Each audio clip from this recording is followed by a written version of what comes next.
The only thing worse than being alone is being surrounded by people who make you feel alone. Moral Orel is a show that intersects dark comedy with dark drama, and as such, it is typically remembered as a dark show. But the real through line was actually a rejection of this notion. A rejection of the idea that the world is a shitty place and there's nothing worth living for in it. It will concede the first of those 2 points, but it fights you on the second one. The more this world is full of blight, the darker every day seems, the more important it becomes to acknowledge what good there still is, and the more valuable it becomes to learn when to recognize and appreciate it.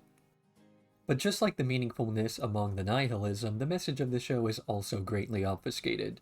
Outwardly, the show is an edgy satire of American fundamentalist values, fitting in with the rest of Adult Swim's lineup, appealing to the demographic of male 13 to 17-year-olds who imagine themselves as 18 to 35, as well as 18 to 35-year-olds who act 13 to 17. It spends a majority of the first season feigning a lowbrow shtick of gross-out humor and religious criticisms targeted at people whose worst experience with the church is being forced to go on Sundays when they wanted to stay at home and play video games. And while we do get a few glimpses here and there of the show's more nuanced takes, it isn't until about halfway through the second season that Moral Orel really begins to come into its own. I am not typically the type of person to put trigger warnings before things I do, as it's nebulous as to whether they actually help in preventing panic attacks and the like, but I will include a warning before this video. Many of the subjects I'm going to bring up during this retrospective are difficult to discuss gracefully or tastefully, and even the show I'm talking about does not always succeed in making the topics palatable, not that that was ever the showrunner's intention. In keeping with the spirit of Moral Orel, I won't try to talk my way around subjects, preventing them from receiving the amount of attention they received in the show. In short, I am not going to censor myself even if I really should. Individual episode reviews are split up into 4 segments: recap, rant, review, wrap-up. Recap is a brief summary of most of the episode's plotlines. Rant is a section describing one aspect of the show as a whole relative to how it appears in the episode. Review is a general detailing of my opinions on the episode, as well as some context for those opinions. Wrap-up is largely a summary and things I couldn't find another place for.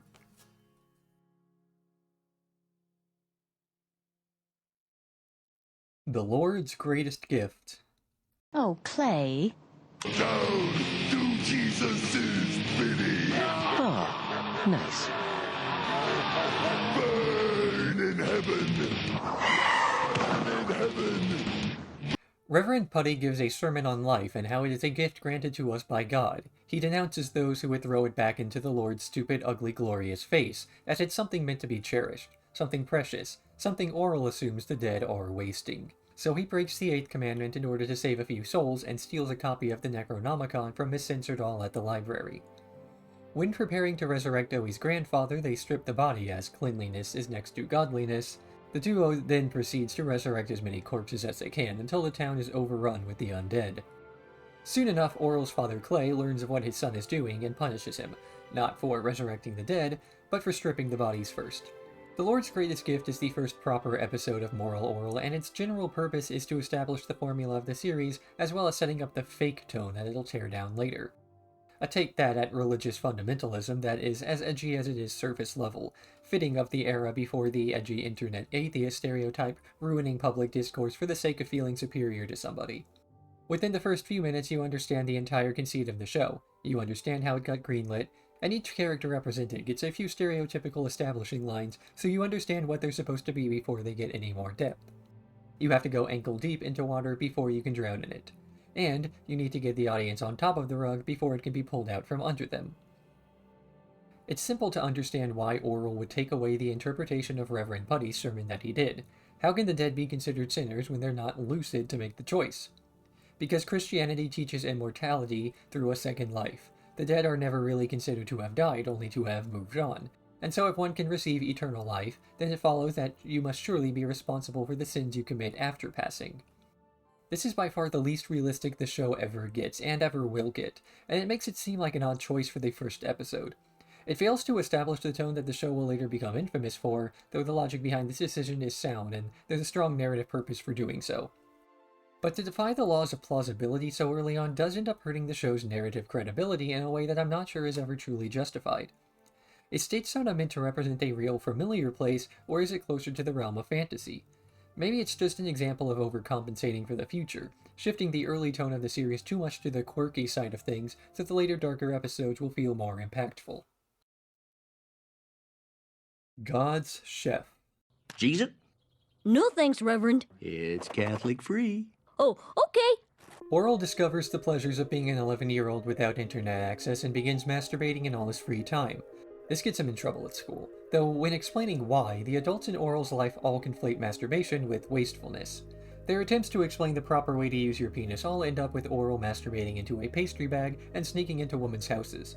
After all the women on the street end up pregnant, Orel ends up being caught in the act, and he's taken first by the police, but later by his father, to his study. In the end, he's punished not for forcefully impregnating women, but because he did so in a weird way and took pleasure in the act. Much of the humor in moral Orel comes from a set-up subversion formula. If a character is put into a mundane situation, expect something silly to result. If a character is put into a silly situation, expect them to react nonchalantly. If a character behaves sensibly for once, assume they're doing so for the wrong reasons. So then perhaps the show can be said to follow this formula as well. Establish a tone and premise, then proceed to subvert it in an unexpected way. But that's either selling the show's conceit short, or it's directing attention away from the truly fascinating aspects that make it so memorable. Instead, the only real subversion is one of tone, not content. Whereas the first season is content to convince viewers that they'll be taking a one-sided, absolutely pessimistic view on small-town fundamentalist values, the reality is that the show will eventually become a character study of those affected. This was the first of 3 episodes to be held back by standards and practices for its depiction of sexual assault. The original depiction of the episode included a scene of Orel crawling underneath the blankets the first time he visits a woman's house, but in this edition, those few seconds are cut. A combination of being held back by standards and practices, as well as the episode The Best Christmas Ever being aired prior to anything else, led to the first season getting a wonky debut order, with the initial release dates of so many episodes being out of order. For the first season, this isn't as much of an issue, as the plots are, for the most part, completely self-contained. Though the running gag of making up new commandments loses a bit of traction when they don't go from 11 to 12 to 13 and so on. Though airing the Season 1 finale as a standalone Christmas special caused many viewers to wonder online if the entire thing wasn't just some elaborate practical joke. Overall, God's Chef is an example of moral Orel's enforced early installment weirdness, a deliberate attempt to make the show as seemingly lowbrow as possible to filter out anybody who might only be casually committed to watching episodes and would therefore miss out on much of the nuance later seasons would use to examine its characters. Charity. How was your first day, working boy? Great, Dad. I made a lot of money. Goody, goody, goody, goody, goody. Let me see. That's the best part. I gave it all to a homeless man. What?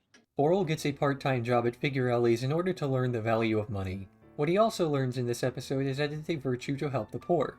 Combined with the lesson from the previous episode about wastefulness, Orel ends up buying, then using, crack from a homeless man. After freaking out and quitting his job, he gets caught by the police who turn him over to his father. In the end, Orel is punished, less for using drugs and more for using slang. While Orel is being punished for his slang usage, his father drops a very important line. People know who you are by the words you use, not the things you do. It appears at first as a humorous line to justify his father's disdain for slang, fitting into the show's existing wrong lesson for the wrong reasons morality. But it ends up being an important through line for the show's themes as a whole in later seasons. Clay and Bloberta don't care that their son is a drug addict, they care that he looks and acts like one.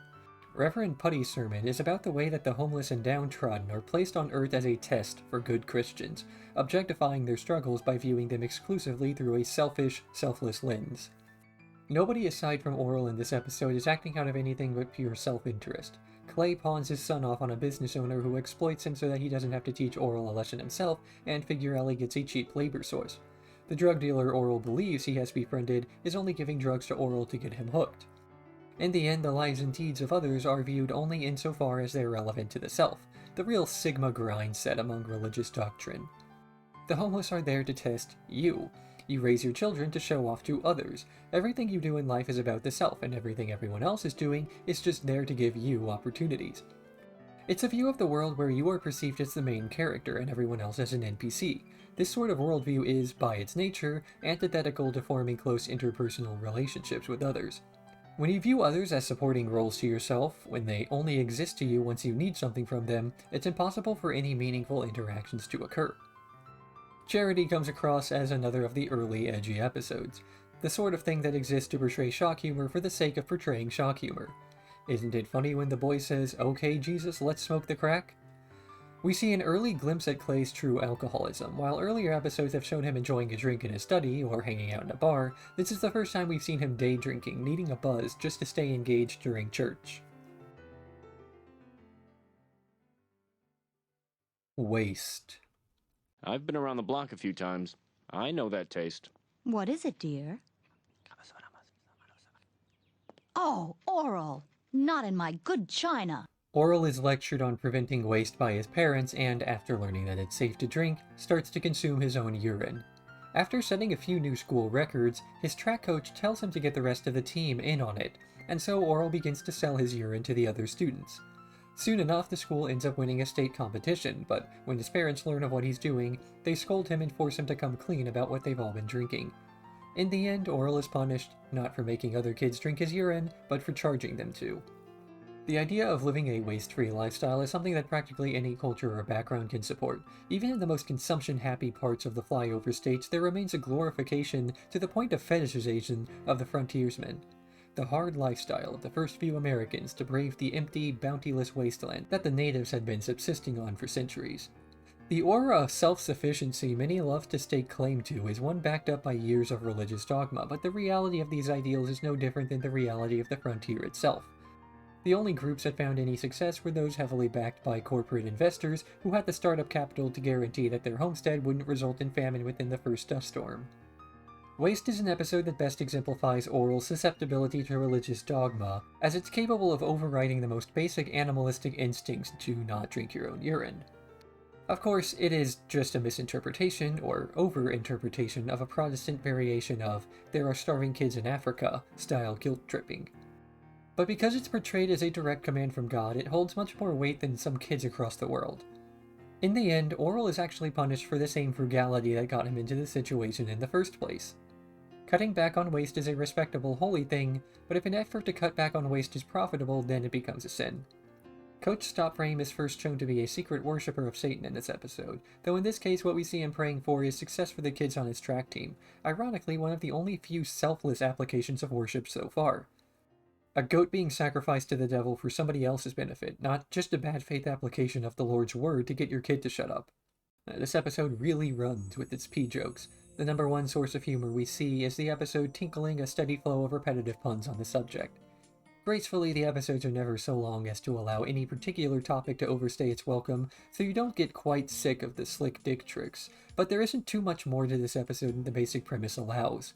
On one hand, this is a testament to the tightness of the early season scripts. On the other, it's an example of the inflexibility the stories have when the characters are still one-dimensional clay figures. Moral Orel improves on this dramatically in later seasons, but for now we're stuck with a lot more gross-out humor than is necessary. The Blessed Union. Uh-oh. Maternal pang.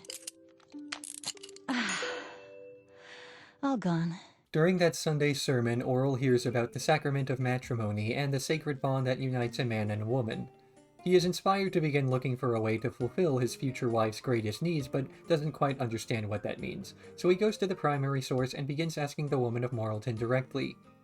Unfortunately, Orel's attempts to find a satisfied woman in a rural Protestant town prove completely fruitless, until he asks his father, who then directs him to articles written by men, invariably ending with Orel in a sex shop asking for a way to satisfy the woman in his life. He gets a Prince Albert piercing, you can look that up on your own, attracting the attention of his track coach, who directs him back to his father's study. Buddy's sermons have from the beginning been clear points of self-insertion for the character himself. It's not uncommon for small-town preachers to be privy to absolutely everybody's gossip, and then to shape his weekly sermons around the subjects, leaving out just enough so as not to point fingers, but still enough that more of the loose-lipped churchgoers will know exactly who he's talking about. This is a point that is elaborated on much more in later episodes, showing exact moments that later go on to inspire their respective sermons. And while the future episode is a twist that almost anybody would have seen coming, the real subversion comes from the minutiae in the details. Putty is miserable, and yet still manages to come out of his misery attempting to elevate others rather than bringing them down to his level. The show's entire theme is more or less the way people pass down their traumas to everybody else in their circle. The fact that Reverend Putty is able to have a completely unfulfilling life and then use that misery as lessons to teach others makes him deserving of the pedestal so many in Moralton put him at the top of. Naturally, Orel's attempts to learn what makes women happy are doomed to failure in a town where none of the residents, let alone women, have any sort of satisfaction in life. So in order to find advice on happiness, he has to turn to people who have openly rejected the shared misery of the rest of the townsfolk. Ironically, the most isolated among Moralton end up being the ones with the greatest joys, and those joys are nearly always from other people. And so we see the conundrum that many of the residents face, where the key to finding real human connections comes from eschewing and avoiding the majority of other people, opting instead for the fringes of society where you can hopefully find another person as weird as you are.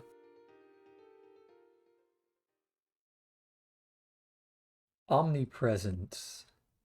Let's see. First to St. Martin's Hospital for the broken neck, then to Freedom County Prison for the broken law. After spraying himself in the face with air freshener, Orel learns about omnipresence from Liberta, the concept that God exists within everything.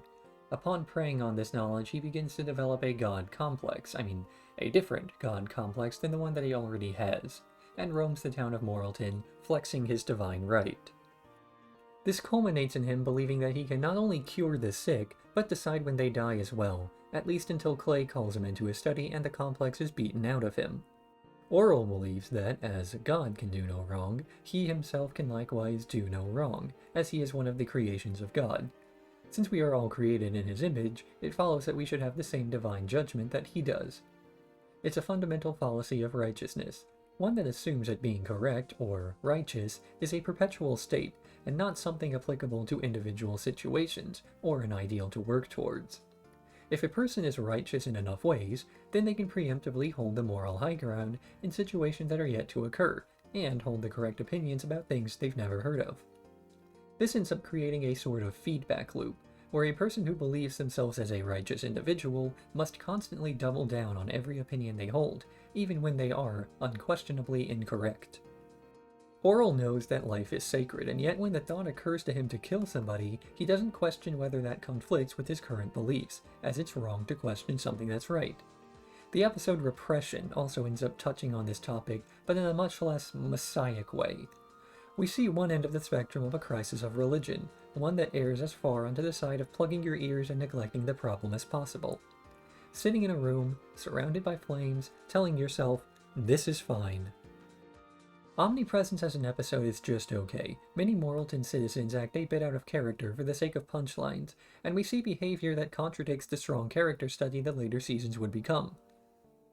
Orel demanding that Reverend Putty shine his shoes isn't something that a pre-power trip Orel would even consider, so clearly the Messiah complex must have corrupted him to an extent. Yet the show also consistently tells us about how incorruptible Orel is despite all that happens around him. So seeing this side of Orel comes across as much more shocking on a subsequent watch-through. God-fearing. What a... Dad! Orel, what have you done? You killed him. I did? Oh, hooray! Orel is unfazed by the church's haunted house, citing his belief that God will keep him safe from any harm as long as they're on good terms. But lamenting that he's missing out on all the fun, Orel decides to break all 10 commandments in a single day so that God will hate him. Then, he can be as scared as he wants to before asking for forgiveness after he's had his fun. But when Orel kills a man, his father catches on to what's going on and has Orel meet him in his study. Fear is a powerful motivating force. The anxiety of potential negative consequences for our actions often has a greater potential to sway our behavior than the potential gain those actions can bring. This is exemplified in psychology through principles like loss avoidance, the idea that, for example, people will pay more money for insurance than they're likely to spend statistically on the loss that insurance can guard against. But that fear has to come from somewhere, and importantly, it has to be at least a slight unknown. If the punishment for a behavior is something static and consistent, then it becomes less of a punishment and more of a cost, something you can plan around. So what better unknown is there than God? What exactly constitutes a sin? How much is each sin weighed? You can read holy text to attempt to get an idea, but those are often so vague and prone to misinterpretation that they may as well be useless. We're not even allowed to wear polyester according to the Bible. The first half of this episode feels very tonally different, even from the rest of the first season. If I had to say exactly what was different, I'd say that it feels more like the wholesome family shows it parodies than usual. Like it's a regular Saturday morning cartoon that's funny by accident, something that's impressively difficult to do intentionally without coming across as overplayed. Officer Papermouth is much more competent at his job compared to other episodes. Like at this point he was only a generic police officer with a casually brutal personality instead of what we would see from him later. It leads me to theorize that this is one of the first episode scripts finished for Season 1, made before the tone of the show would really get ironed out. Another consistent element of later seasons is the fact that Orel usually gets his ideas by misinterpreting what others say, but here, he comes up with the idea to break all 10 commandments by happenstance. Overall, this is one of the more middle-of-the-road Season 1 episodes. It's not something that really stands above the rest of the season, but at least we don't get a significant amount of edgy humor. As a result, I feel it's aged well compared to the rest of the first season, something that, on a rewatch, is much appreciated. Loyalty. Oh, Doey. God wants us to beat you kids when you're bad. He does? Yes. Why? Because. Orel makes a new friend in Joe, a child his age with serious behavioral issues, but due to knowing the virtue of loyalty, Orel believes that not going along with the future serial killer's games will result in him angering God. When Doey, Tommy, and the rest confront Clay about Orel's changed behavior, Clay takes Orel into his study to remind him not to ignore his other friends to stay loyal to one of them. The fundamental misunderstanding Orel makes in this episode is that he doesn't figure out that loyalty is a two-way street. You can't simply be loyal to somebody while getting nothing in return, and you too should be reciprocating that friendship that's offered. Assuming everybody is acting in good faith, this is the basis for any relationship. Any relationship but one, the one we experience with religion. You do favors for your friends not because you expect something in return, although you certainly should be receiving something for your efforts.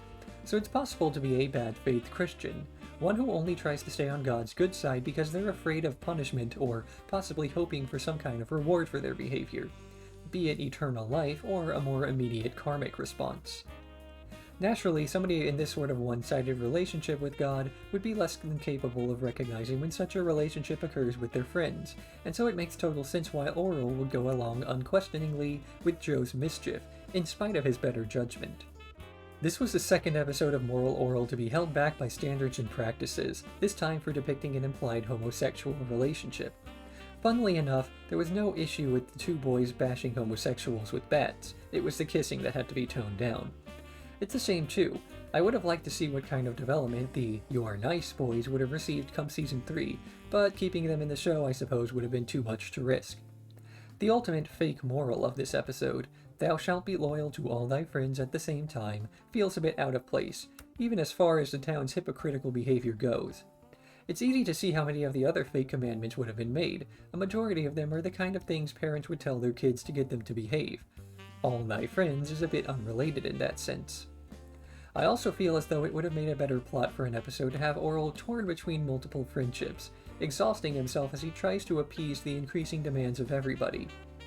The main purpose of this episode really just seems to be to introduce Joe to the cast. There's a bit left on the table when it comes to what the episode could have done, but at least there was no sexual assault this time, so I'll take what I can get.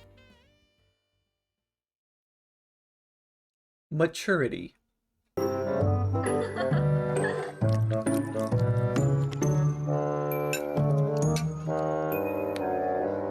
Orel wants to become more mature, so he follows around many of the adults of Moralton in order to understand what makes them so adult.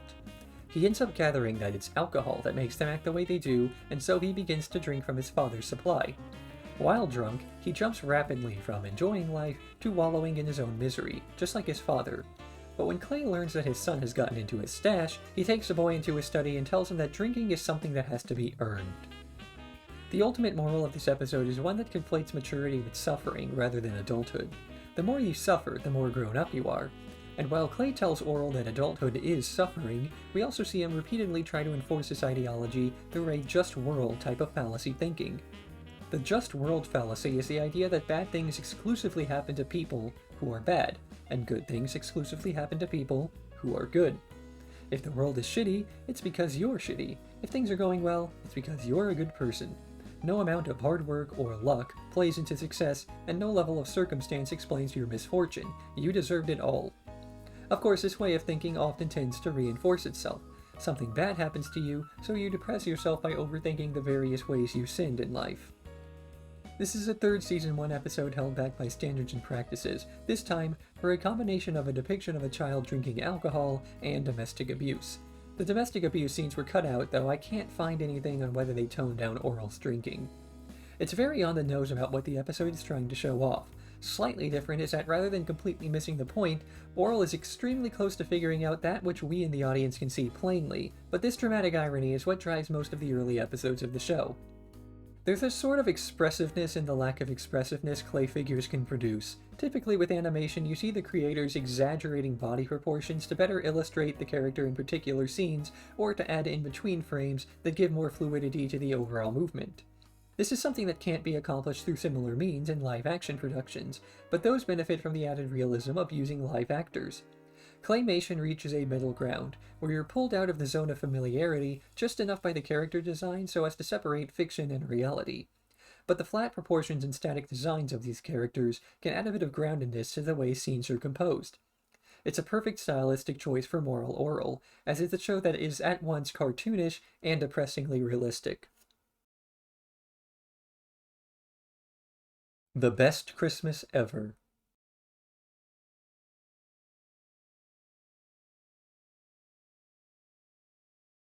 After hearing one of Putty's sermons about the second coming of Christ, Orel overhears his parents talking about how Shapey was an accident. Combining this information, Orel begins to believe that Shapey may be the second coming, and so he begins to worship his developmentally challenged brother all the way into the city. But the B-plot of the episode catches up to the duo, that of the argument between Blunderda and Clay over the origin of the boy. They decide on a divorce, something that threatens to ruin Christmas, but Orel has faith that everything will turn out fine, and so he waits, and waits, and waits. Moral Orel had a tumultuous first season, the show premiering with the Season 1 finale, several episodes being held back from airing on time, and the heavy responsibilities of establishing a setting and all the characters within while trying not to undersell its own conceit. Considering Adult Swim's track record of picking up a niche show nobody else will touch and then canceling it just as suddenly, it's somewhat of a surprise we even got a second season. More so due to middling viewership and a tepid reception. The show wasn't disliked, but the first season was formulaic to a fault. You typically had a good idea of what was going to happen by the halfway point, and the only real interest was derived from how much the showrunners were willing to push the censors. But people still saw the potential there, both fans and executives, and Season 2 didn't disappoint, though that is a topic for later in the video. If the Lord were alive today, what would you give him this Christmas? The song we open on is a humorous, if not slightly overplayed parody of the commodification of religious holidays, though it gets a bit more mileage than a simple throwaway joke in that it comes back throughout the episode when Orel believes he finally has the chance to put into practice what the song is selling, and it gives us sort of a through line to the episode. We open with a commercial jingle about the holiday season, and during the final scene, we get a diegetic, royalty-free Christmas carol jingling in the background, a song that is completely devoid of any soul, contrary to the original intent of the holiday it's celebrating. It's the sort of thing that strip malls blast from stereo speakers to stop teenagers from hanging out in the parking lots past 9 p.m. This episode gave us the first fully committed glimpse into what the show would become, showing off its potential with long shots that hold not on a punchline, but a more somber moment. Blunderda sitting up in bed, wondering how the hell she's going to explain to her kids she's divorcing their father. No sound, forcing the listener to fill in the gaps themselves. We've had scenes like this before, but they were often played for comedy. Now, they exist only to force us to confront what emotions have been conveyed over the last 11-minute stretch. A sign of things to come.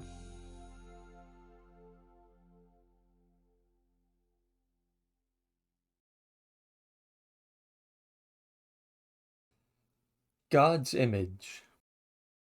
You see, somehow you've turned things topsy-turvy, young man. You've made it inconvenient for the racists, not the racers. And at that point, why even discriminate? Putty gives a sermon on racism in the vein of all people are made in God's image, but some are made more in God's image than others. Inspired by these words, Orel sets out to segregate the Figurelle population as much as possible from the rest of Moralton.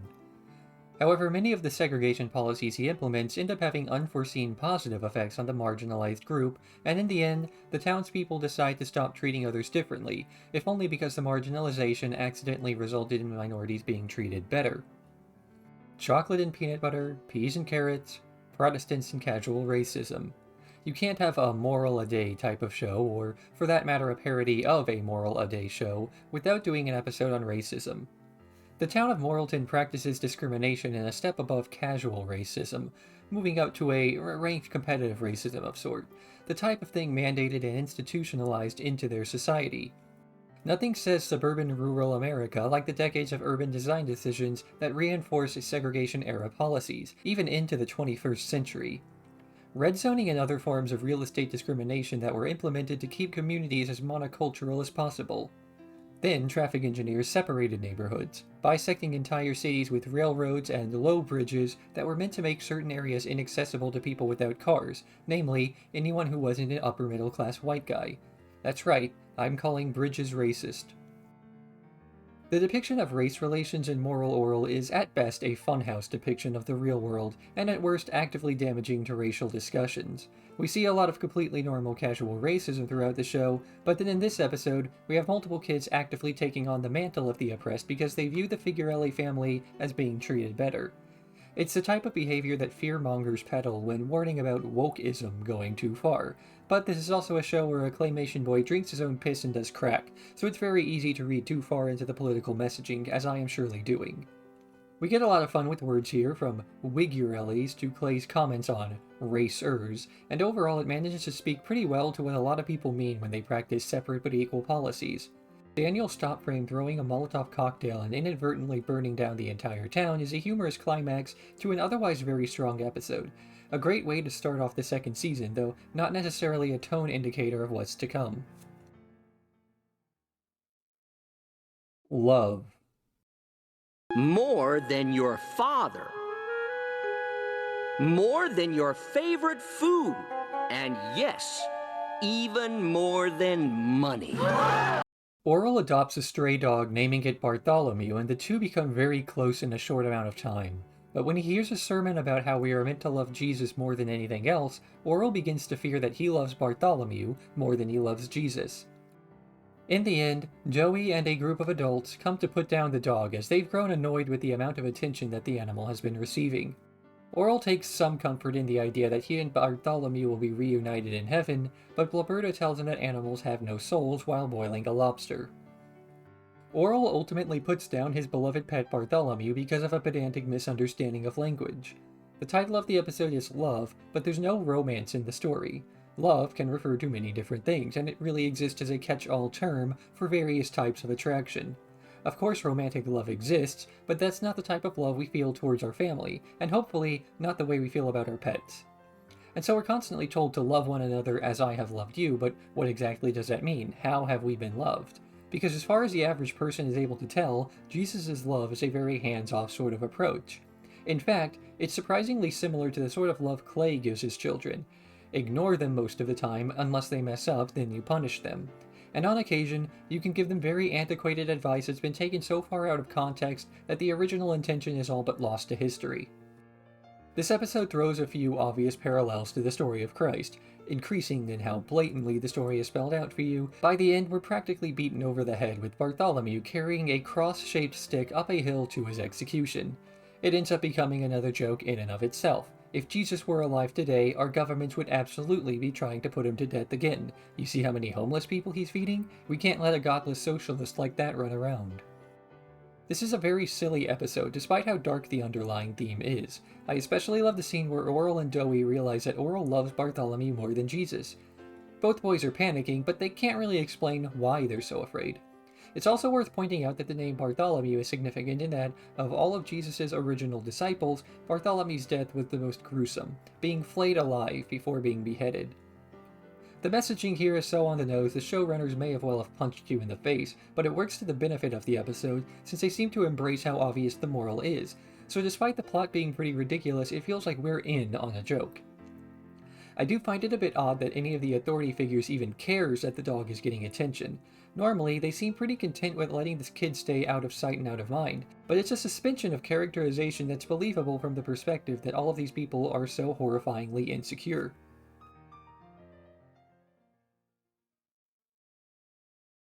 Satan. Yes, well, the Lord's logic is very complex when it comes to hating nipples. You see, with men, he... Hello. Daniel Stopframe, an established worshipper of Satan, is torn between the two religious influences in his life and decides semi-randomly to attend a sermon, if only to get closer to Clay. But when Putty sees his tight pants, he changes the sermon of the day to a denouncement of homosexuality, something that prompts Stopframe to turn his back on the church afterwards. He then brings Orel to a satanic ritual, hoping the boy will serve as a virgin sacrifice. But when the town's Satanist cult ends up coming across a group as hedonistic nerds rather than a group of secretive, robe-wearing, cultists, he changes his mind again. In the end of the episode, he opts to balance his life between God and Satan, as well as returning to his tumultuous relationship with Clay. Coach Daniel Stopframe has always existed in the periphery of Morrilton, never really being one of the church crowd, but never truly being considered an outsider the way a character like Stephanie is. Being an outsider in this way, his sense of morality isn't tied down to the teachings of the church or the sermons of Putty, and since his exile is something self-imposed, he doesn't mind not fitting in this way. It's a common self-preservation tactic among LGBT folks in very conservative areas, staying out of sight and out of mind while only associating with those you know have no interest in tearing you down to score social brownie points. Yet despite this sense of him as an outcast with a lot to lose, should he get close to anyone else, Stopframe is still seen in any scene where the town forms an angry mob of any kind. Importantly, he's the one to throw the torch at the Figurellis that burns down the town in Season 2's opener. There's an obvious dichotomy in this episode between the Christian center of Morrilton and the Satanist fringes. While the Protestants are obsessed with image and character, the Satanists form a more hedonistic cult, one that doesn't care about how they look to others. They ask Stopframe to join in on their orgy, but they don't make any real effort to stop when he decides to leave.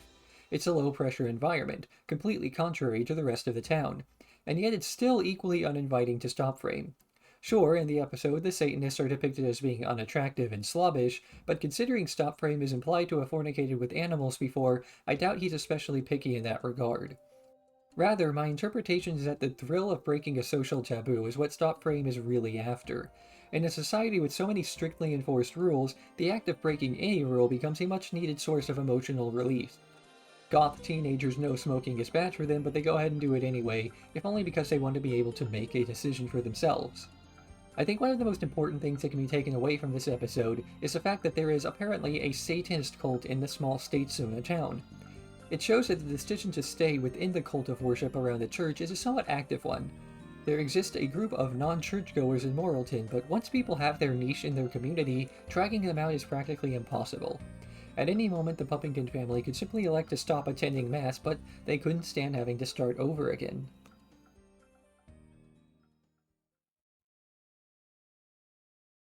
Elemental Orel. Gosh, my mom's treating those people like they're her family. I don't know, Orel. It looks like she's just ignoring them and fed up and not happy at all to be there. Exactly. Orel attempts to solve the case of the missing collection plate money using religious logic. Naturally, this leads to him going completely off the mark, because despite all the evidence pointing to Joe, Marionetta ends up being the prime suspect simply because Joe pointed a finger at her. Marionetta ends up doing the detective work off-screen and ultimately manages to prove her innocence, but her evidence falls on deaf ears as Orel soon uncovers the fact that his mother has a second family.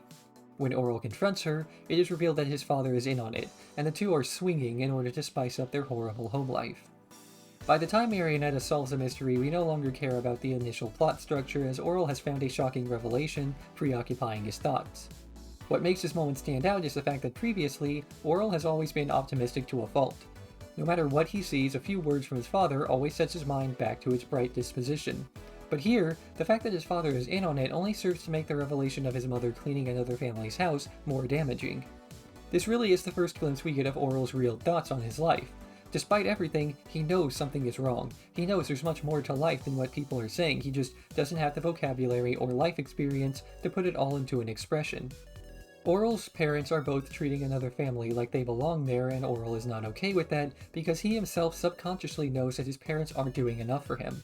To be neglected by your own mother, only to see her turn around and use excess energy on another family, has to give you some feeling of inadequacy, like they don't want you there.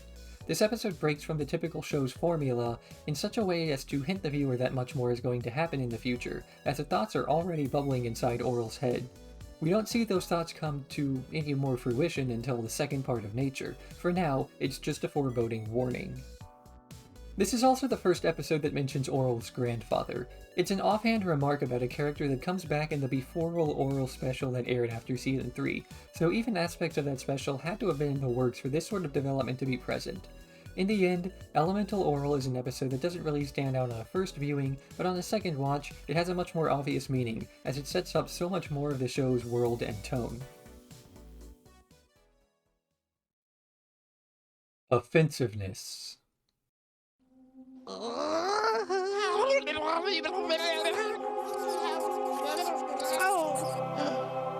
Of course. That god even makes me feel inferior. Morel gets to know the local librarian, Miss Censordoll, a bit better as he shares a table with her at Mr. Figurelli's. When they meet a second time, she mistakenly believes that the stack of books he's picked out are meant to be burned and praises him as a natural auntie. Morel is then taken under the tutelage of the professional protesting Protestant and learns to hate anything that can be hated. This soon backfires on her as Orel starts protesting against the one thing she loves more than being outraged: eggs. She reluctantly joins in so as not to appear as a hypocrite, but the final moments of the episode show her sneaking off to enjoy the presence of an egg in an underground barnhouse. Miss Censordoll began her run in Moral Orel as a caricature of the hyper-moralist, the person who uses their religion as a means of controlling the lives of others. Her first appearance has her protesting the most bland and inoffensive movies out there, and more or less serving as background gags for establishing shots. But as of this episode, her role in the show starts to elaborate more, the first steps towards a cancelled story arc involving her taking over the town of Moralton. We see her planting the seeds for her takeover in the Season 3 episode Nesting, playing Orel and Clay against one another in order to use their collective insecurities to control the most influential people in town. What we get instead are a few scenes of her in the Season 3 episode Alone, where we more or less learn her whole backstory. She had a salpingectomy performed on her as a child, rendering her infertile as an adult. This leads to an unhealthy obsession with eggs as a replacement for something she herself cannot produce. The egg thing was initially just a bit of gross-out humor, reminiscent of what we got back in Season 1. A close-up shot of an old woman slurping raw eggs, complete with sickening sound design. It pays off later, something which comes as a pleasant surprise considering how little any of the other shock humor ever really added. This is also another episode showing off Orel's impressionability and adaptiveness, as well as the potential for damage it can really cause when directed in the wrong place. Miss Censordoll prides herself on her ability to hate everything that the rest of Moralton finds enjoyable. We see her doing the same in flashbacks, and yet, after only a short time under her tutelage, Orel one-ups her without even realizing what he's done. This episode, alongside the earlier Satan, shows the idea of the outskirts of Moralton being a much less wholesome place, albeit one that ironically feels more liberating and free to be a part of. An underground, sexy barnyard pops up as a pushback against the new egg ordinance, an echo of the pushback against anything and everything that Miss Censordoll herself provided. No matter what society does, there will always be people who fight it, for better or for worse. God's Blunders. The consolation is that we do have a class here at Diorama Elementary that will generously condescend to his lack of mental capabilities. With a qualified teacher? Qualified? Oh, no, no, no. We can't waste those. After failing a few standardized tests and struggling in class, Orel's friend Tommy is labeled as developmentally slow, all because he doesn't accept things on faith and shows a healthy intellectual curiosity. He is placed into a special needs class full of other students who show signs of the C word, and soon finds a bit of acceptance. But the normal students continue to make fun of the group for being different until Orel makes a grand speech about how God wants them to be stupid. There's a speech in Clay's study during this episode about how God works in mysterious ways. It's the usual fare of God's plan to explain away seemingly malicious actions by him. Why do bad things happen to good people? It's part of God's plan. Why does the Bible sometimes give contradictory advice? It's part of God's plan. Why do mosquitoes exist? It's part of it. Actually, I think he just hates us. But the idea of some esoteric plan that's too complex for us to understand is itself a misinterpretation of an early tale. Abraham was asked to bring his son Isaac to the top of a mountain and to sacrifice him there. He did so willingly, and at the last second, God stopped him, saying it was merely a test. He didn't really want Isaac killed. But this story is in the Old Testament, meaning that we can also see the way that the Jews interpret this story. Because in that telling, the command itself was a test. This time, a test of whether Abraham was capable of thinking for himself. God expected that he would be fought on the command. He wanted Abraham to say, "That's my son, I'm not killing my son." It's no coincidence that the story is the last we hear of Abraham in either book. God tested him, and he failed. The story's over.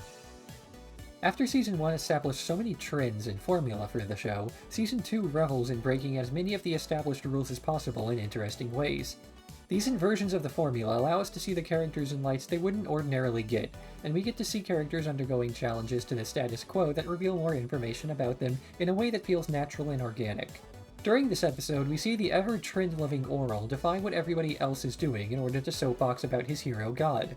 Whereas Season 1 Orel would have joined in casting stones the same way he did during Loyalty, Season 2 Orel knows enough to trust his gut that something is wrong, and he actively seeks out advice on what to do. In the end, Orel's heart being in the right place actually solves problems instead of creating new ones, and this is the first of many future examples where Orel pushing back against the morals of common society actually creates something much better. Maybe I'm a bit more biased towards the episode than I should be because it features a similar experience to my own. I taught myself how to read when I was 3 by watching Wheel of Fortune reruns, and so my elementary school teachers had no idea what to do with me. As a result, I never really learned how to school properly, so by the time I started taking classes that didn't teach stuff I already knew, my ability to study was already irreparably damaged. This episode has a sort of happy ending, but Tommy and his new friends are certainly never going to receive a proper education. Leisure.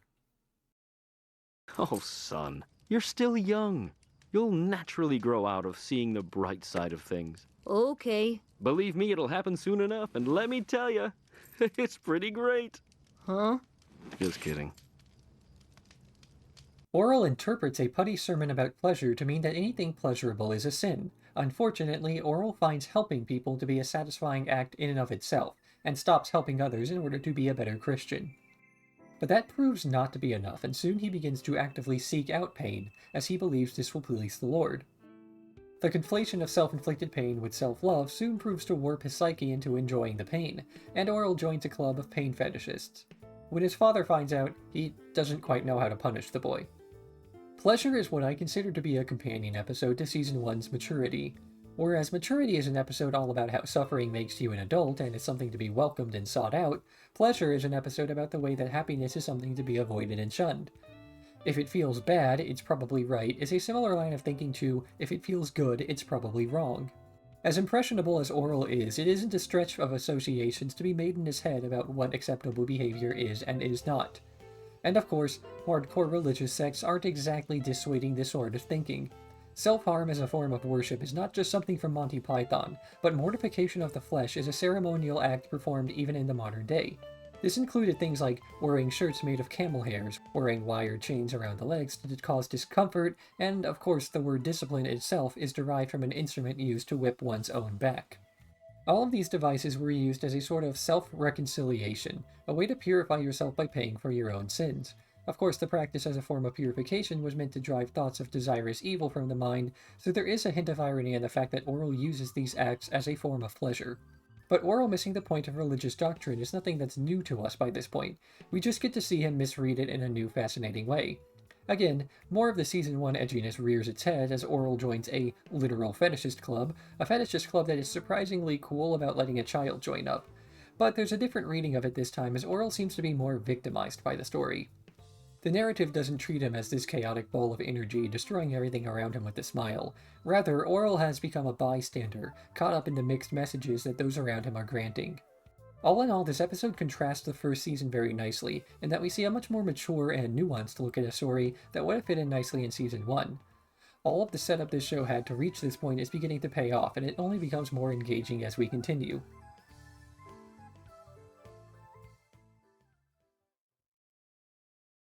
The Lord's Prayer.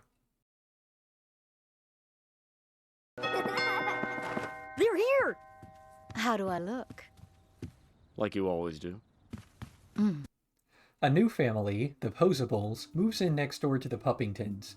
The two families are alike in almost every way and get along greatly. The wives find common ground over their cleaning supplies, the husbands share a comedy album together, Shapey and Block manage not to lose their temper for a few minutes, and Orel seems to find love in the neighbor's daughter, Christina. But soon the two families learn the horrible truth, that the other's family is the wrong type of Protestant, using a slightly different version of the episode's namesake, the Lord's Prayer. The two families leave on a sour note, and Orel is told not to associate with them any longer, but he defies his parents and meets with Christina in private, where the two pray together. But Orel's guilt overcomes him, and he soon meets with Reverend Putty, who tells him that guilt is for Catholics and that he should repress his feelings. In the end, the Posables move away, accidentally leaving Block behind while taking Shapey.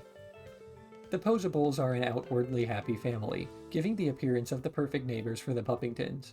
Of course, by the end of the episode we see them involved in the exact same petty arguments that their mirrored selves face, and from this we can infer that their miseries are the same.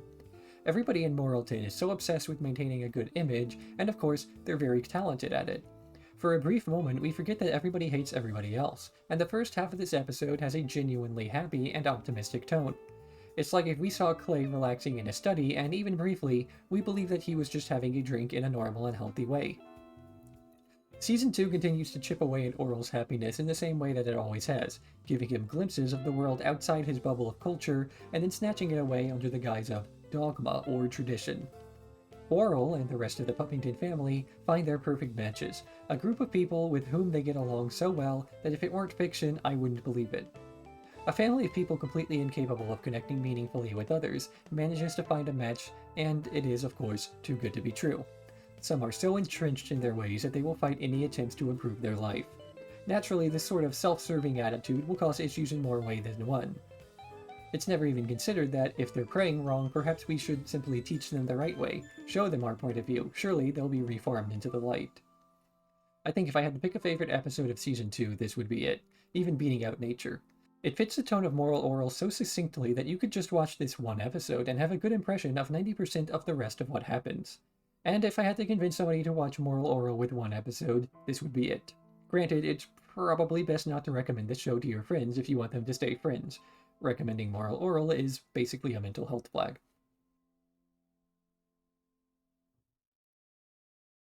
Holy Visage. But then the Renaissance came and ruined everything when artists started taking the clothes off all their paintings. Orel. On the way back from a field trip to the Jesus Museum, Orel's bobblehead lacerates Dr. Chosenberg's stomach, a wound which the local doctors refuse to disinfect because it resembles Jesus. Orel is torn between trying to ease the man's suffering and respecting the sanctity of a religious image, made worse when the local sick start to worship the wound, leading to the infection getting much worse.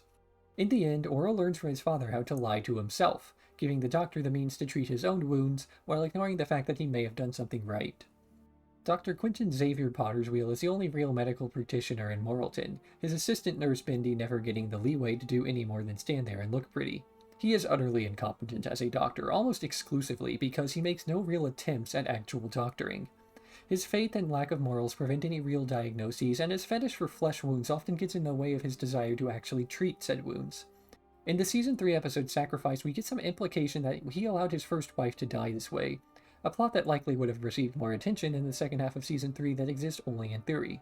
Like many others in Moralton, his desire to keep his head low and get on with his life makes him extremely good at ignoring people's secrets to treat them discreetly. Not out of a sense of respect for doctor-patient confidentiality, but because he really just doesn't care about other people enough to blab about their private lives.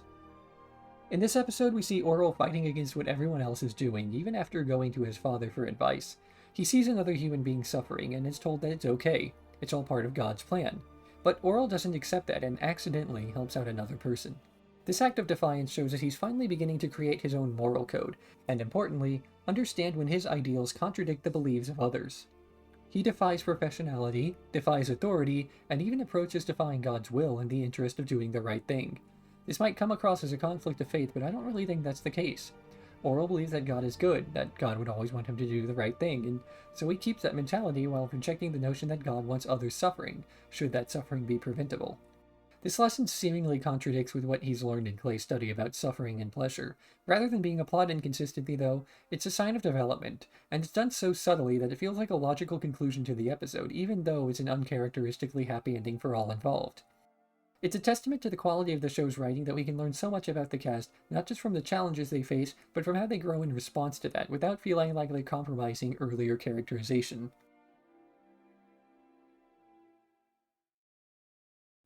Be fruitful and multiply.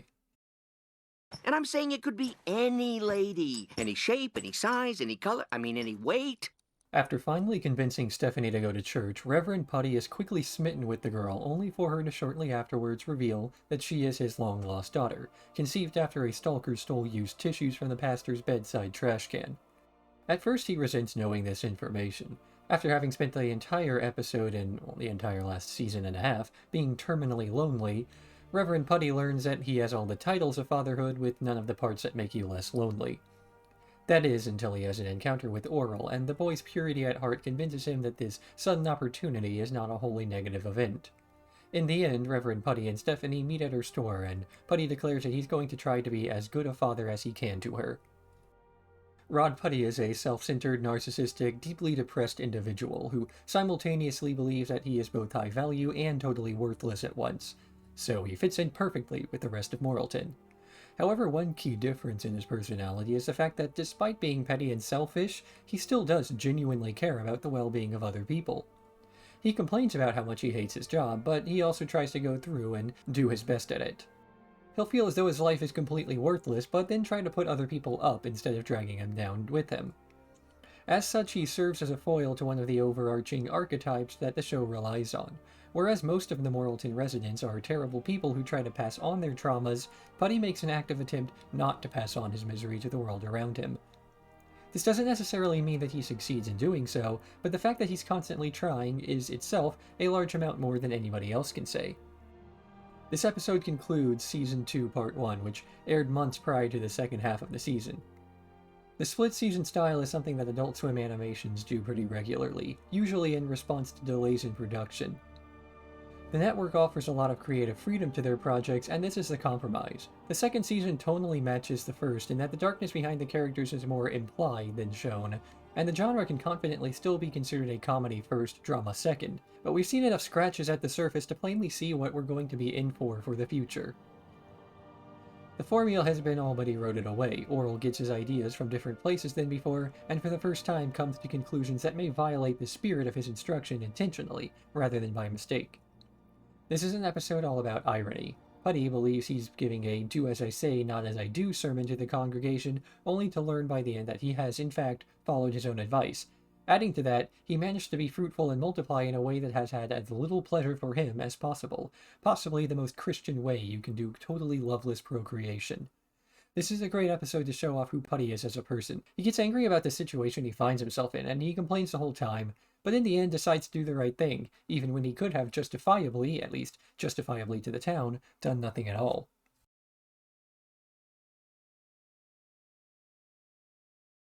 Praying. What are you doing? Oh, hi, Dad. Pretty great, huh? I'm at one with God. Not my son.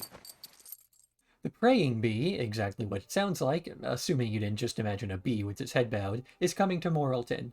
Everybody seems to have something riding on the outcome, but nobody has more going on the bee than Orel, who's expected to win by all the townsfolk. As such, they have him praying every waking hour of the day, even preventing him from going to church. But the stress ends up damaging his ability to focus, and he turns to Stephanie for help, who gives him incense and a CD of meditative chants. When Orel uses the meditation he practiced on his own to the praying bee, he ends up winning, mostly due to the other kid passing out from begging for forgiveness too hard. Funny how, in a show where the townsfolk seem to care more about the performance of praying than actual faith, there's a literal competition for the performance of prayer.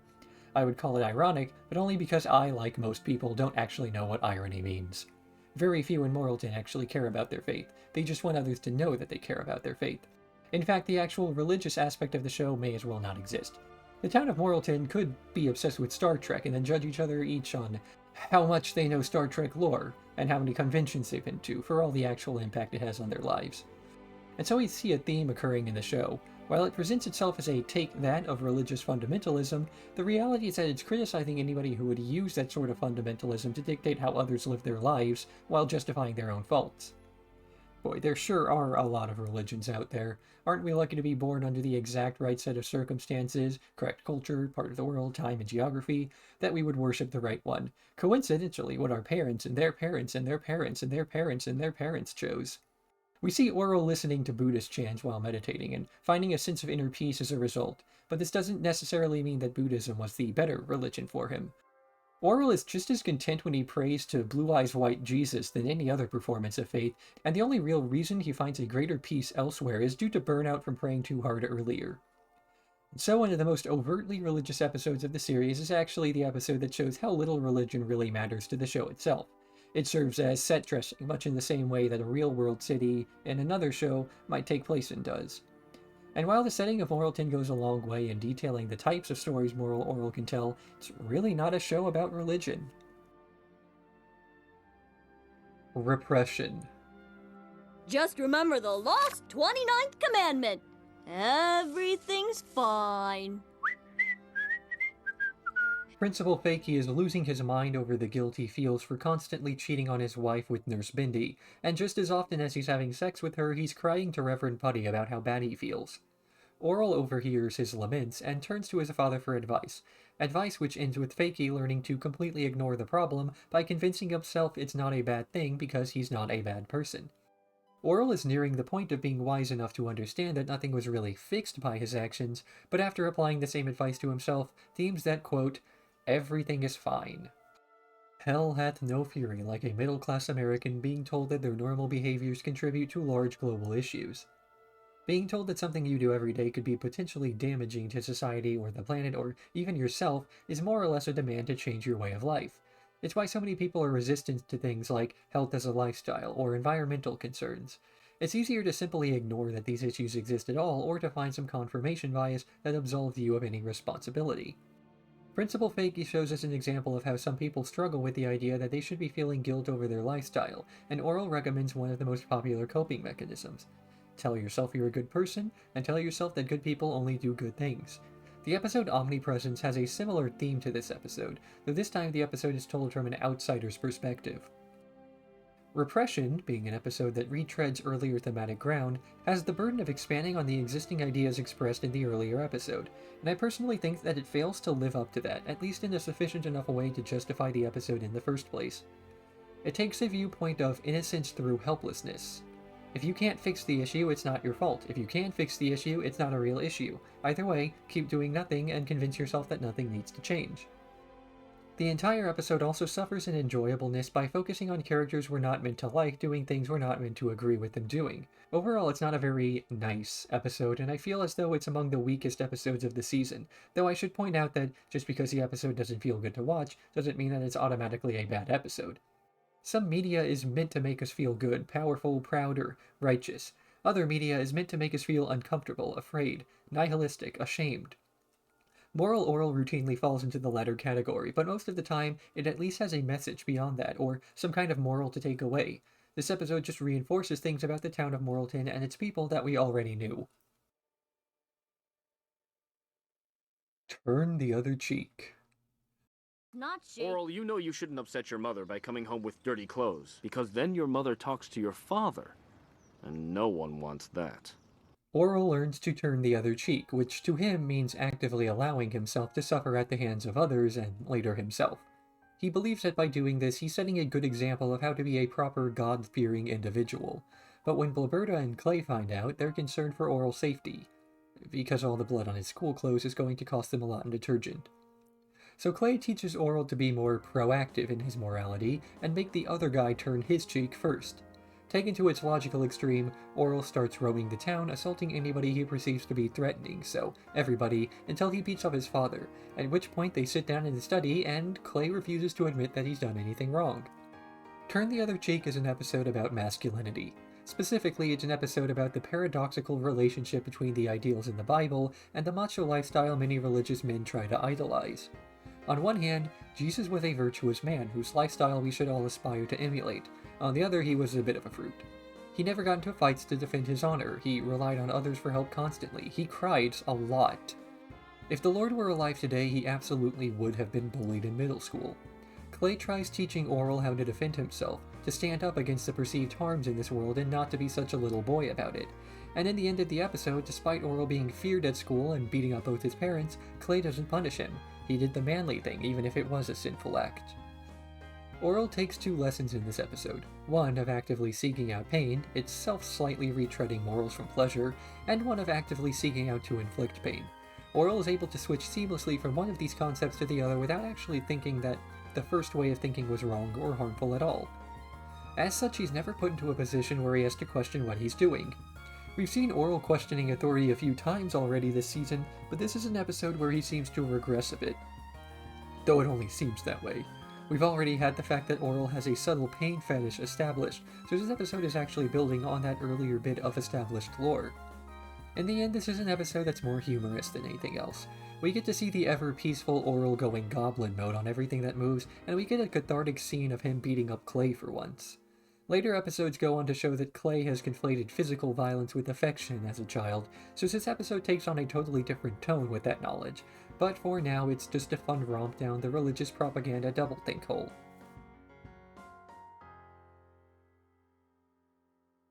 Geniusis. Leave it to the liberals. They take a perfectly fine word like conservative and rape us with it. Oh. Orel and friends stumble across a missing link when hiking in the woods. The missing link terrorizes a church bake sale for a while before ultimately the townsfolk take it upon themselves to re-educate him as a God-fearing Protestant. Afterwards, he becomes a right-wing talk show host before ultimately remembering where he came from, after which the townsfolk refreeze him and forget the whole ordeal ever happened. This was much more topical back in 2007 when the episode aired. Today, it's more of a garbled mess of mixed metaphors and celebrity references that makes the episode seem way too on the nose, even for Season 1. I think the main issue I have with this episode is that, in addition to being incredibly dated, the commentary of this episode doesn't actually say anything. What is the takeaway from this episode supposed to be? It's not like it's completely devoid of any attempts at saying something. At around the halfway point, when discussing what's to be done with the missing link, the townsfolk produce a craniometer. That's a sort of oversized caliper used to make measurements in phrenology, a pseudoscience that was proliferated to, among other things, justify slavery, white man's burden policies, and falsely incarcerate suspected criminals on the basis that their head's shape caused them to commit crimes. Overall, Geniusis is probably the only episode of Season 2 that I recommend skipping, not because of the content, but because it's just not very funny or insightful. Courtship. Wow, Orel, you sure are smart. Gosh, Dad said smart almost never means righteous. I better go make sure we're doing the right thing. Okay.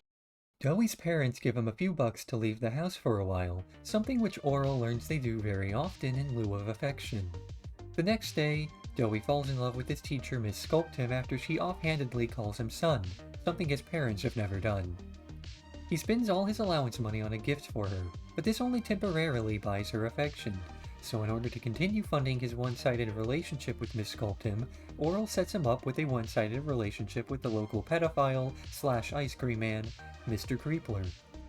After a while, Doey realizes he's not making any actual progress and that relationships are about giving gifts without expecting anything in return, something that he misconstrues his parents as having done all along. Everybody shows affection differently. We each have our own unique love languages. Some people show their affection through physical touch, hugging their friends and putting their arms on their shoulder. Others will show affection verbally, constant reminders of their affection for the subject. And Doey, in this episode, shows his affection to Sculptum through gifts. But differences in these love languages will always cause some sort of conflict to people who do not understand the differences. A person who shows their affection physically will find a verbal lover's constant platitudes insincere and self-serving. A person who prefers gifts will find it strange that another person keeps acting physical towards them. Doey just wants to receive affection through time and language. He likes when people praise him, even if he doesn't quite understand that connection made in his head quite yet. He sees others giving and receiving gifts for their displays of affection, and deems that to be the best way to get to Miss Sculptum's heart. It works for a time, but ultimately he never has his feelings reciprocated, as he never truly got her love language figured out.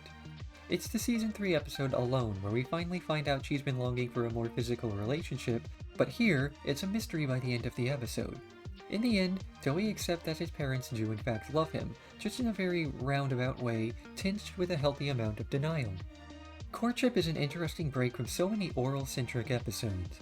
It does the writing gymnastics of having a pedophile play an important role without creeping into awkward territory, so it deserves some acknowledgement for that.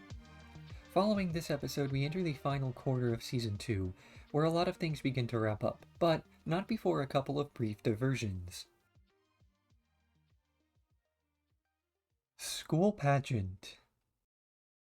Wow! Everyone sure hates Jesus! Whoops. Orel tries out for the role of Jesus in the never-before-wanted school pageant, but loses the part to Junior Christenstein, instead winding up as Judas. He's reluctant at first, but the playwright talks, or sings, him into the position, and he soon carries the performance in front of the whole town with the original song, I Hate You, Jesus. The song is a big hit, and soon enough the whole town is singing about how much they hate Jesus. Oops. Moral Orel is at its best when it's a character study, putting established characters into new situations and exploring the way they react as well as what they learn from the experiences. We love Orel because he keeps a positive attitude as often as possible, even when there's little to be happy about. We admire Putty because he constantly attempts self-improvement and bettering others, even if he has historically not been that successful in his attempts.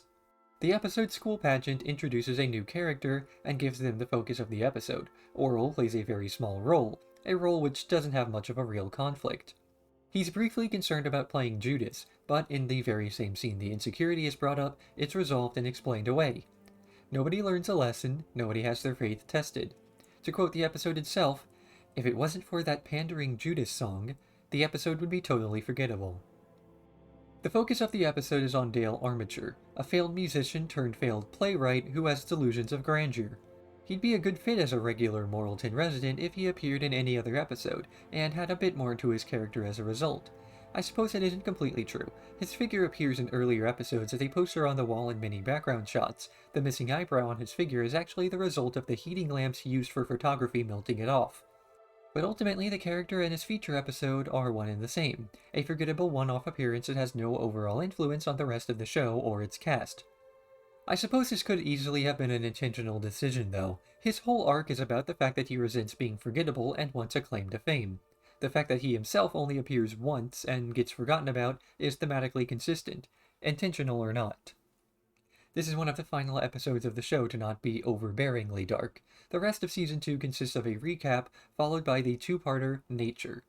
After that, we get much more depressing in Season 3, while containing a few moments of happiness for the cast here and there, only has those moments stand out because of the grittiness of what surrounds them. Presents for God. Thanks, Sonny, but I'm already saved. You see, I'm a Catholic.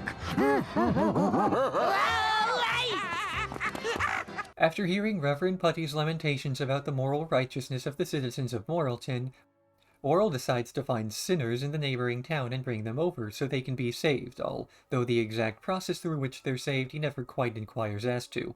Word of mouth spreads about what he's doing, and soon all the men in town want in on the action, so Orel sets up what is effectively a prostitution ring. No lesson learned, no morals, that's the extent of the joke. People always make exceptions to their moral codes for themselves. Every man in Moralton seems to be fine with hiring prostitutes if they think they can get away with it.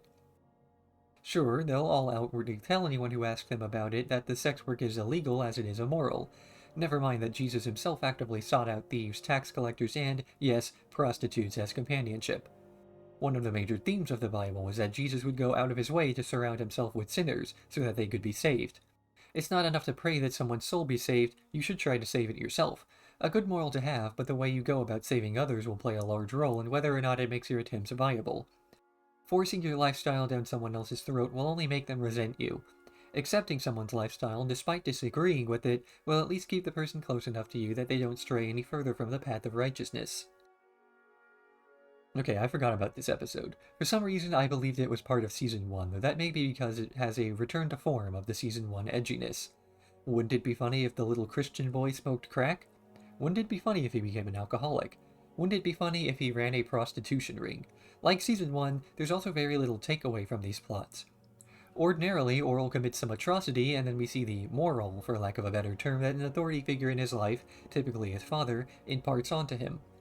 But far from the structure of Season 1, this episode has the distinction of not containing an overt moral teaching section. Why is that section removed?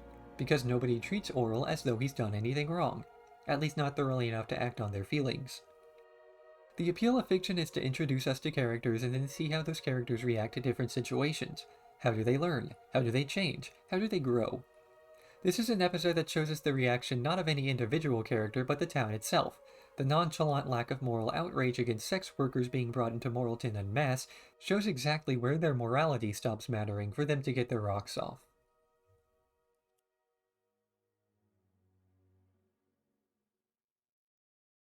Orel's movie premiere. I love Jesus so much that nothing else matters to me.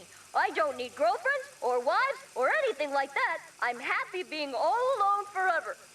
A retelling of the first 3 episodes of the series from Orel's perspective that also give us a conclusion to what he's been doing during the credit sequences of each episode thus far.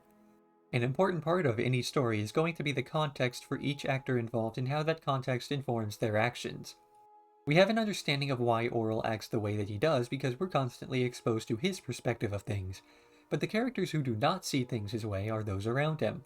The adults offering him advice rarely understand the full perspective of why he's asking the questions that he does.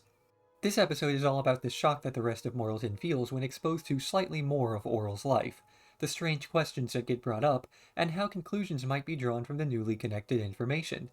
We can laugh at the expense of the townsfolk watching Orel's movie premiere, but their shock is actually a bit of a mirror held up to themselves, a mirror that we don't yet know is even there.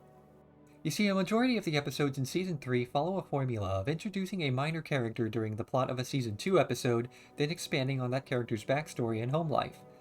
As the rest of the details are filled in, we learn a bit more about not just who they are, but why they behave the way that they do.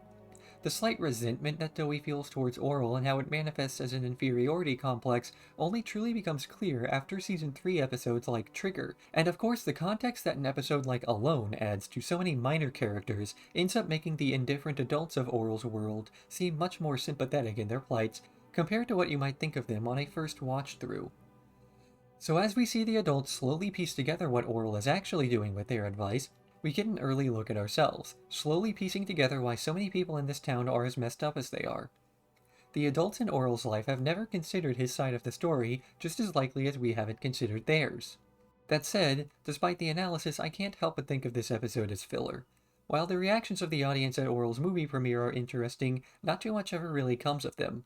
The future episode, Innocence, does a much better job at exploring how these relationships can result in actual consequence, and this episode comes across as a pre-finale recap more than a typical character piece.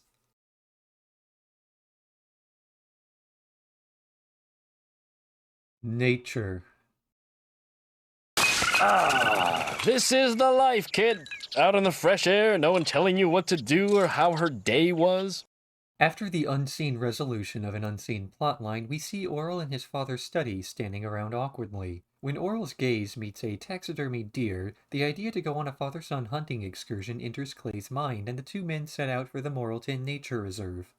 But Orel's hesitancy to shoot at any of the fauna gains the resentment of his father, who gets progressively drunker as the episode continues, culminating in a semi-nonsensical rant and an off-screen gunshot.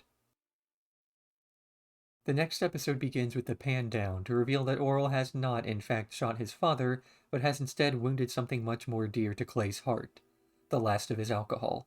In a stupor, Clay shoots his son, then he drinks the rubbing alcohol from Orel's first aid kit before passing out.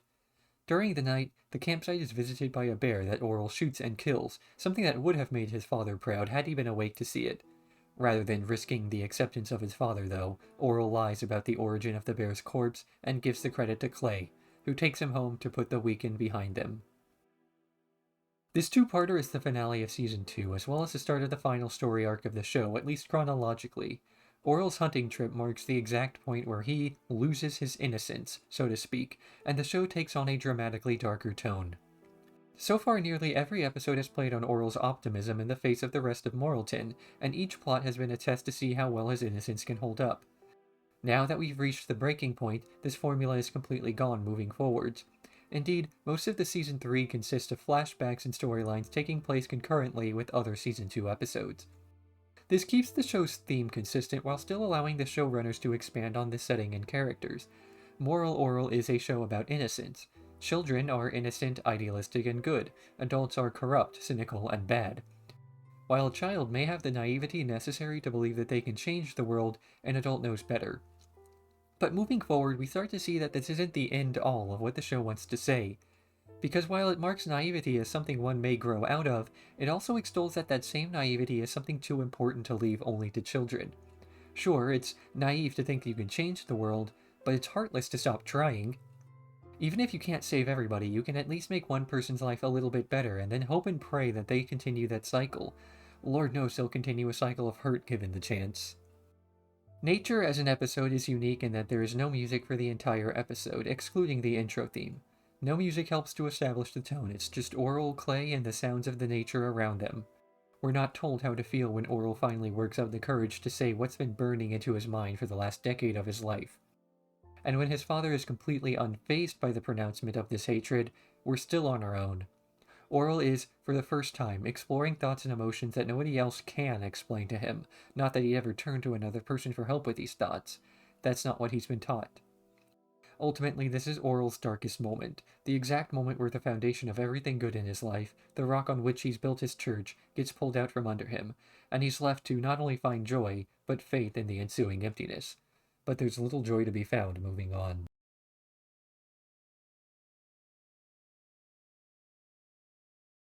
Numb. I'm sorry. Oh, wait. No, I'm not. I don't care. Wow, what a freeing thought. The episode details the events in Bloberta's life during the hunting trip at the end of Season 2, largely her attempts to feel literally anything at all. At first she approaches Reverend Putty, but after an extremely premature ejaculation he shoos her away. She goes to stop Frame, who confesses he only ever feigned interest to get closer to Clay. She then gets desperate to the point of mutilating herself just so she can visit a doctor. But much like everyone else in her life, the doctor is only interested in her insofar as he has a fascination with bodily harm. When she no longer feels the need to hurt herself for attention, he ceases to care. Out of options, she returns home, only to once again don the mask of the loyal housewife that even she can't bring herself to believe in. Ultimately, Bloberta deals with uselessness during this episode, a fear that she has no purpose as nobody needs her around. She is a mother to Orel, Shapey, Blocky, and even Clay, but ultimately it isn't her that they want around, just what she does for them.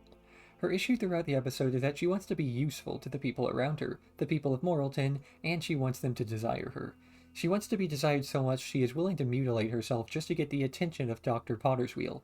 But just as everybody else does, Dr. Potterswheel doesn't desire her as a human being. He's only attracted to the mutilation she undergoes in her attempts to catch his notice. Nobody likes Bloberta for Bloberta. Not even Bloberta likes herself. If only she could have some validation from others, if only God had a plan in mind for her. But by the end of the episode, she's resigned herself back to her domestic role, still not satisfied and a bit less optimistic that satisfaction is even achievable. This is the episode of Moral Orel that introduced a bunch of teenagers to the Mountain Goats, which isn't so bad if you consider that the alternative is that those teenagers discovered the band on their own. We see a strong precedent that established during this episode, one of flashbacks and in-between episodes that flesh out character motives and desires a bit more. Bloberta has for the longest time existed as sort of a background character. She is Orel's mom and not much more. She's as much a character in the show as the Puppington house is, an inanimate object to serve as background info. This, of course, plays on the typical role that women are expected to play in a Protestant society. A role of being seen but not heard, never mind the toll that has to play on a person who desires validation just the same as anyone else. Ultimately, this is one of the strongest episodes of the season if you can overlook the gross-out humor it contains. Well, not so much humor, as these moments are played as shocking, not to be shocking, but to show how far gone the character is. Bloberta is mutilating herself for shock value, not the shock of her mutilation, but the shock of her desperation. I think it shows a tonal shift that something that the first season would have considered a punchline is now meant to be something depressing. Grounded.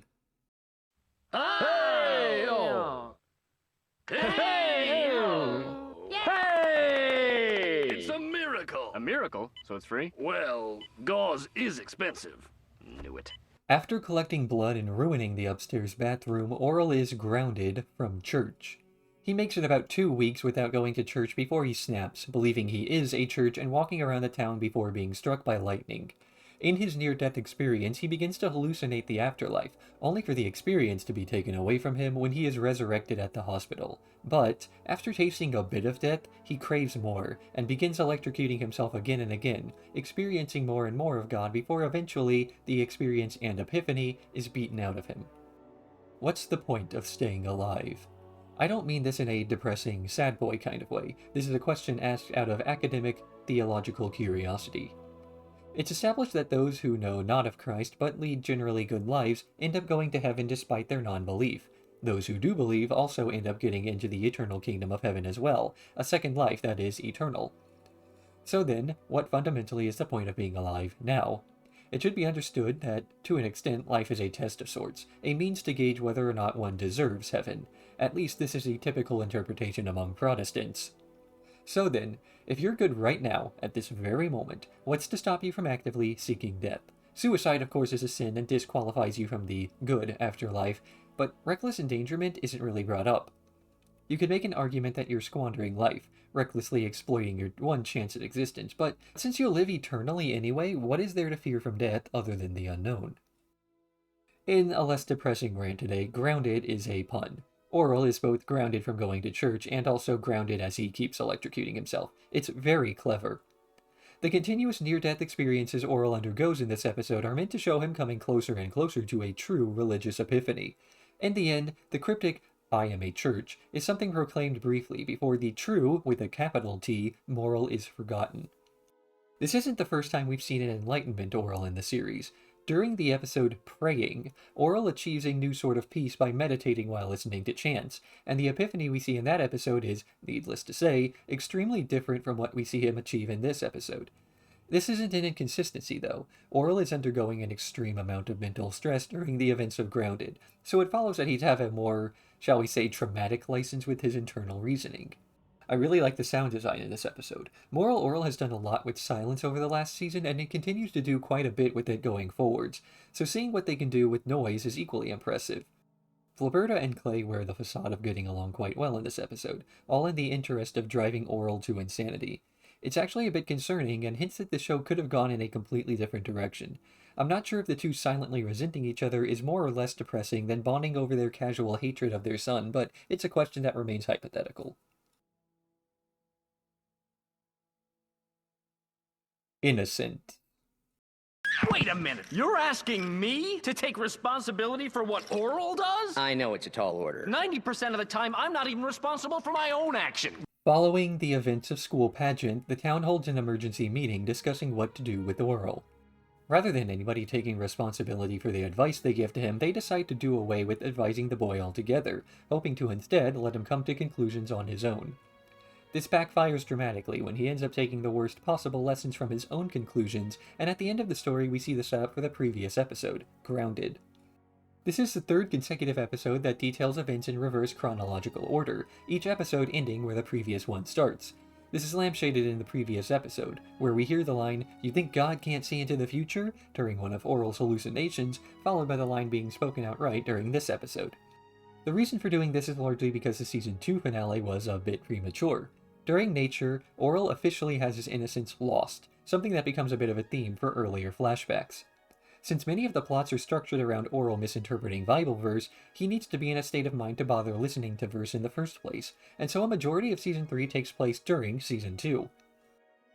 There are also a few moments that help us to time certain events. In The Lord's Prayer, we see Blocky swapped for Shapey, something that persists until the episode Numb, when both boys are brought to the same house, and then in Closeface, the mix-up is put right.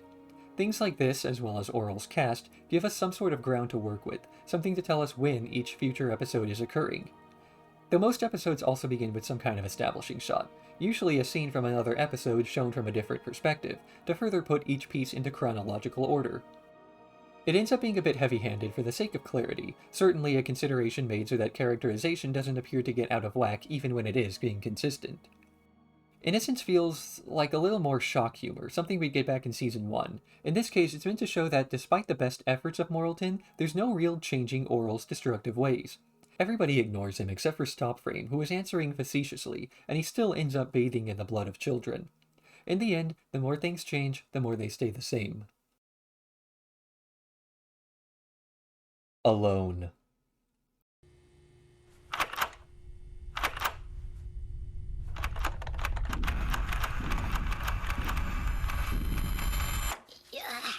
The episode follows 3 of the women of Moralton living in the Alone Ford apartment complex, with the through line of Putty's radio sermon being more or less tuned out whenever not relevant to the ongoing stories.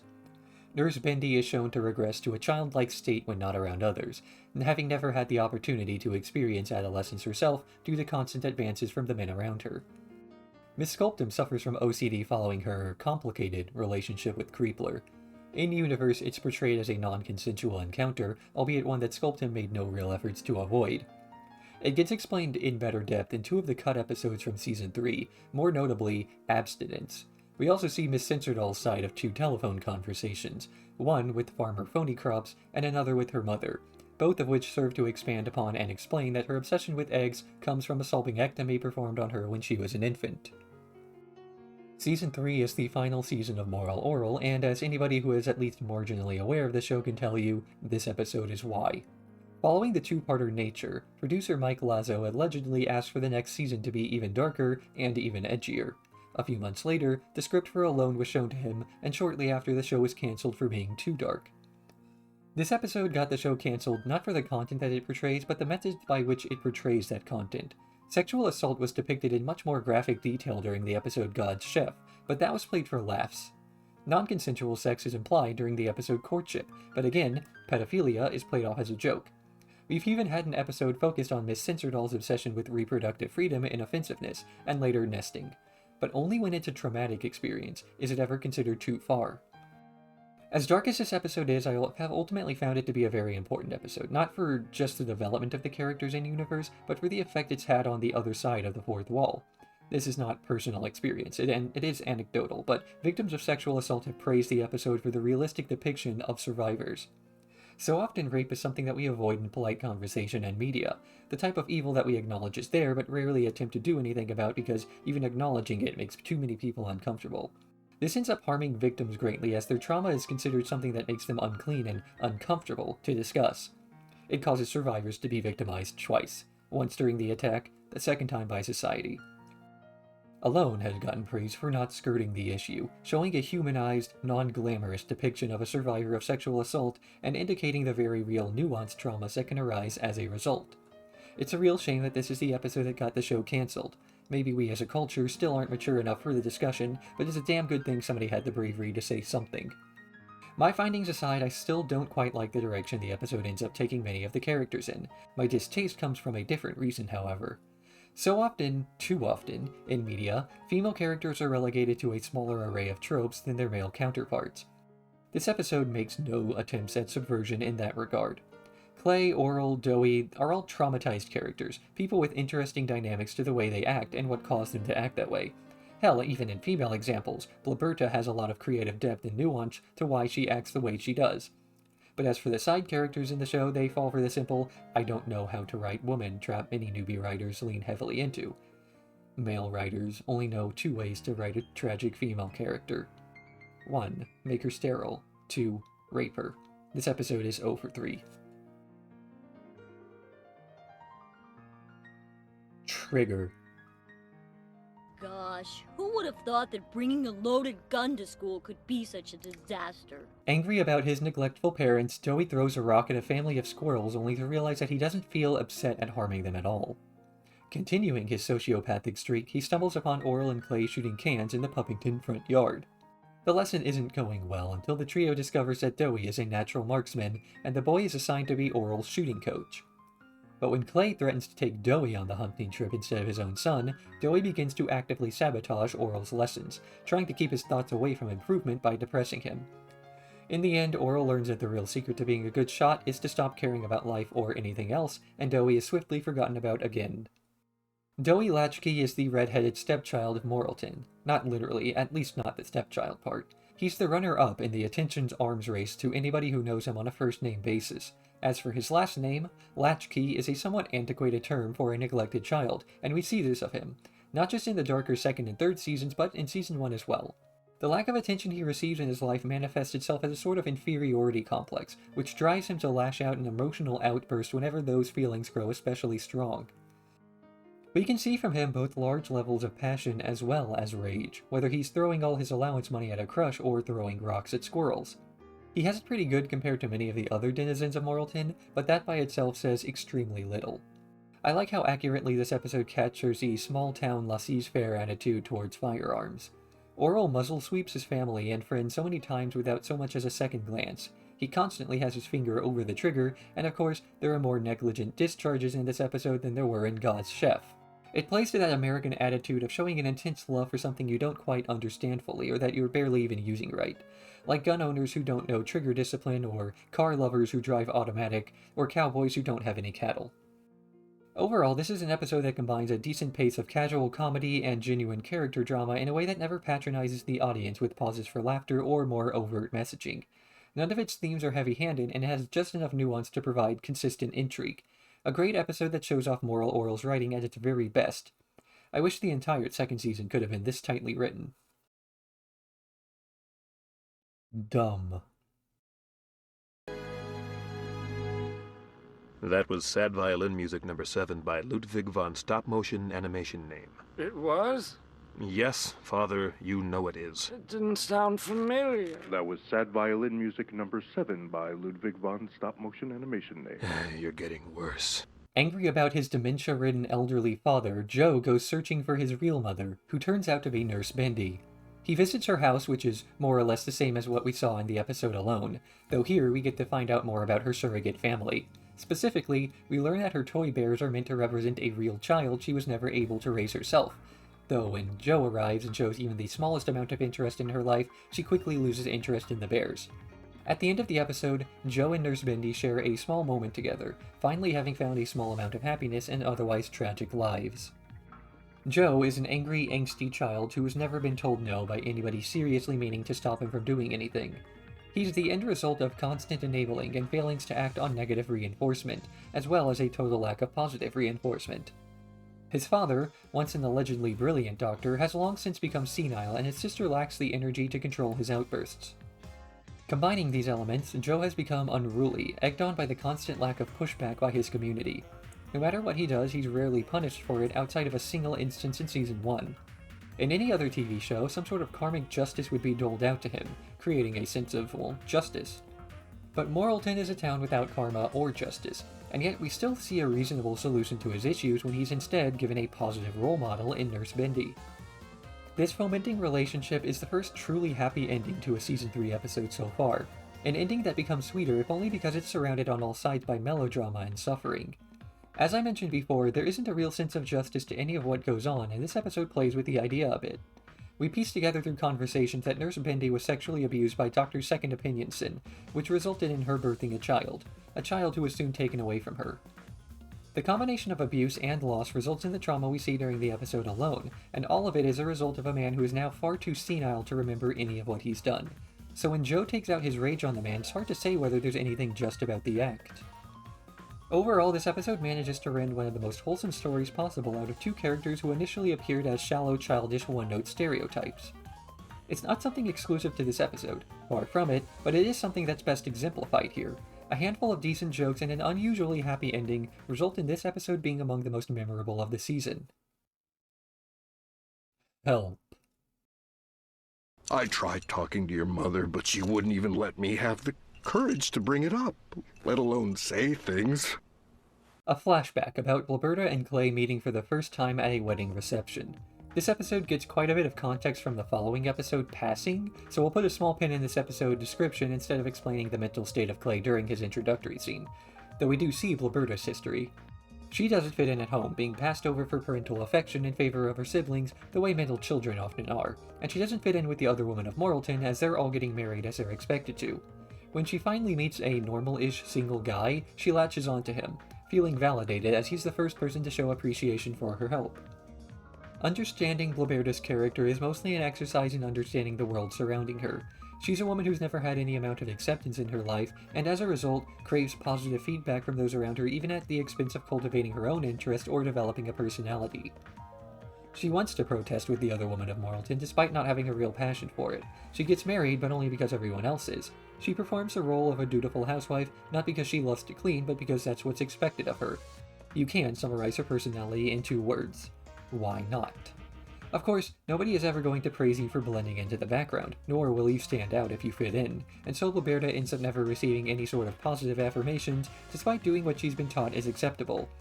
In the end, she's a miserable woman who's too afraid of being shunned to fight against the social role she's been expected into. The old boomerism of hating your wife is the expected social end result of so many who were forced into marriages before they were ready. The societal expectation to get married at 23, have 2.5 kids, and then wait out the rest of your life in the suburbs trapped so many people who barely had time to consider if that was the life they actually wanted for themselves. I will go ahead and give you a bit of affirmation: you don't need to know what you're going to do for the rest of your life by your early 20s. Help is an interesting episode in that it shows us a side of 2 characters completely different from what we've seen before. We see a Bloberta with optimism, and a Clay who doesn't even drink. After this episode, Bloberta quits drinking and Clay begins, a metaphor for the way the people pass on their miseries to those around them. More or less a summation of the show as a whole up to this point. Passing. Never take the Lord's name in vain. Sorry. Especially at the dinner table. What is that, one of those lost commandments? Dad made me hold a gun. A flashback of Clay's youth as a spoiled only child, learning that he's not actually an only child and that his extremely religious mother had a series of miscarriages prior to him. He reacts to this information by lashing out and faking his own death, not quite realizing the effect that his death will have on his mother's sensibilities after so much experience with it. In the end, he's forced to adapt by acting up and being struck by his father, the only source of attention he receives until meeting Bloberta. Clay Puppington is at once the most tragic and also most reprehensible character in the entire show. Reprehensible in his actions in the way he actively seeks out to corrupt others, and tragic in the way that he's incapable of remedying his behavior due to his complete lack of remorse for any of it. You can view him as an evil person, but unlike a typical villain, Clay doesn't believe in his mind that he's anything but that. Most wicked people can at least justify their actions and explain away misbehavior as doing what they believe to be right or beneficial. But with Clay, he is not only keenly aware of his faults and issues, but actively seeks out situations where he can push that misery onto others. There is no justice, no fairness, no righteousness, only self-interest and misery. Through this episode, we can see mirrors of many past events occurring in a short span of Clay's childhood. The phrase, "there are no accidents," appears at this point, the very same phrase Clay used to scold Orel during their hunting trip. This not only justifies Clay's rage to himself, but also shows us one of the major reasons he lacks any guilt for his actions. Guilt comes about from mistakes. If you hurt somebody by accident or make the wrong decision that results in something bad occurring, you'll feel guilt over your mistake. If you hurt someone intentionally, you'll feel just in your actions and therefore no guilt. Believing wholeheartedly that there are no accidents means that people hurt each other through intentionality, something that you don't have a right to feel remorseful for, unless of course you change your ways, but this is not a possibility in Clay's mind. One would expect that passing would serve as a sort of justification for Clay's actions throughout the series, something to explain why he acts the way that he does and give a bit of tragic backstory, so that we feel pity instead of spite. But rather than that, we saw a glimpse of Clay that proves that he hasn't really changed that much. Passing is the episode that shows that exact moment that Clay loses his innocence, much the same as Help for Bloberta and Nature for Orel. But we also see that a person's actions exist independently of aspects like innocence. Orel goes on to be a good person in spite of his past, and the show asks us to cast judgment at those who lack that fortitude.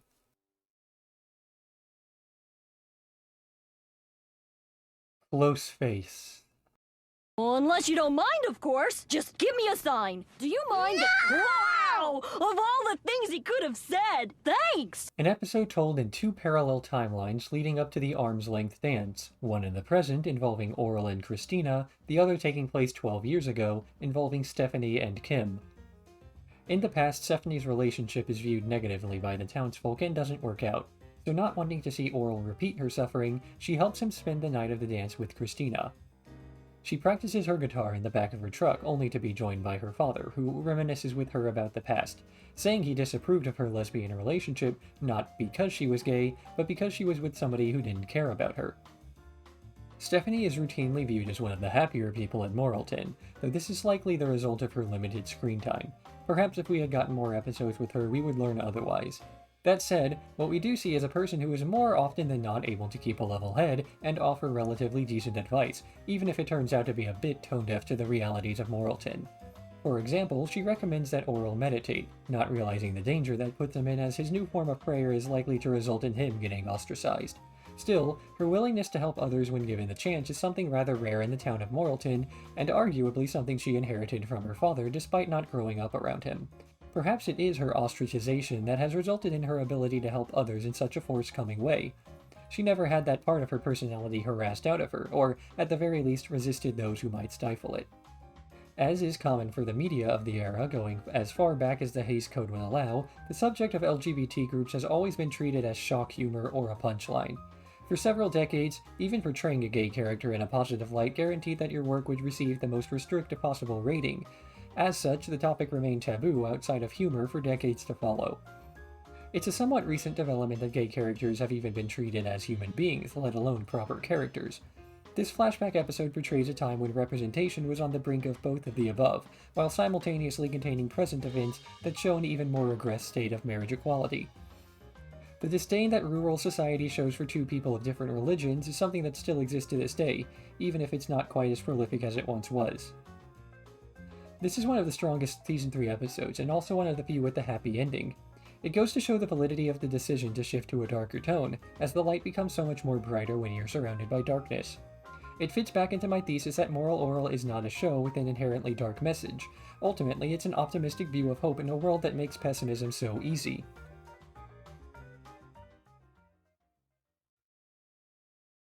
Sundays.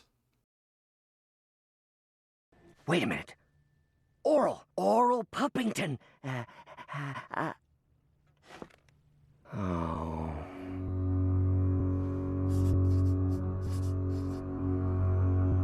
We start with the series of flashbacks progressively working their way towards the current day, much in the same way the third season has already been doing.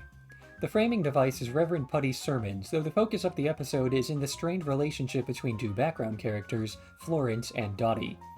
The two, despite being friends, sabotage each other's relationships and lives, only getting along due to proximity more than anything else, again, much like every other character in this season is revealed to do.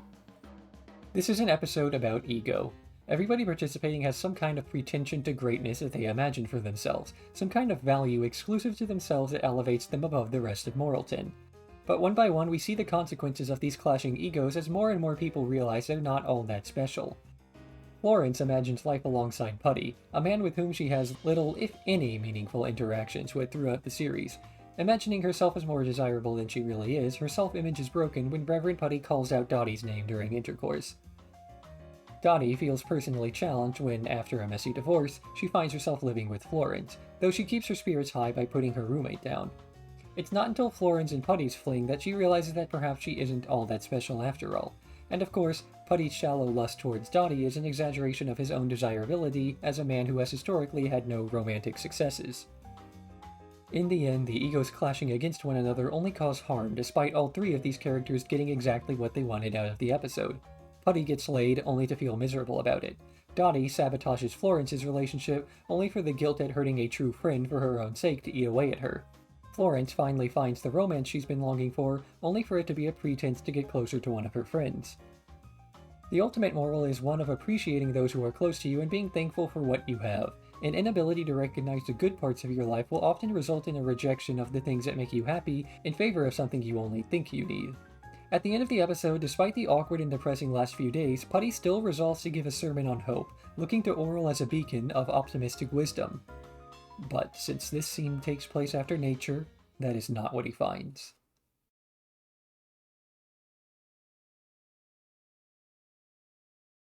And I'd do it again, too. I'd do it over and over again.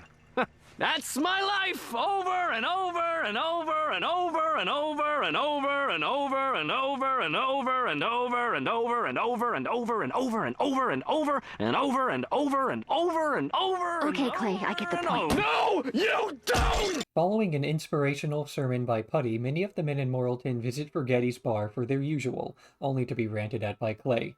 After prying open all of their insecurities, they leave in a mixture of disgust and fear. This episode consists almost entirely of a rant by a single character as they unequivocally declare their thoughts on the events of the last few seasons, as well as detailing in their own words events that have shaped themselves and those around them into people they currently are. Kind of like that one episode of BoJack Horseman, except much earlier. Also like BoJack, the show began as a comedy and slowly shifted towards character drama, steadily enough that nobody even realized how light the earlier seasons seemed. It's not as though I'm accusing BoJack of intellectual theft. Establishing character through comedy is one of the most effective ways possible to get an audience close to them. If you can laugh alongside someone, then you can feel alongside them too. The rant and sacrifice is the closest Clay ever comes to feeling genuine remorse for anything that he's done wrong in his life.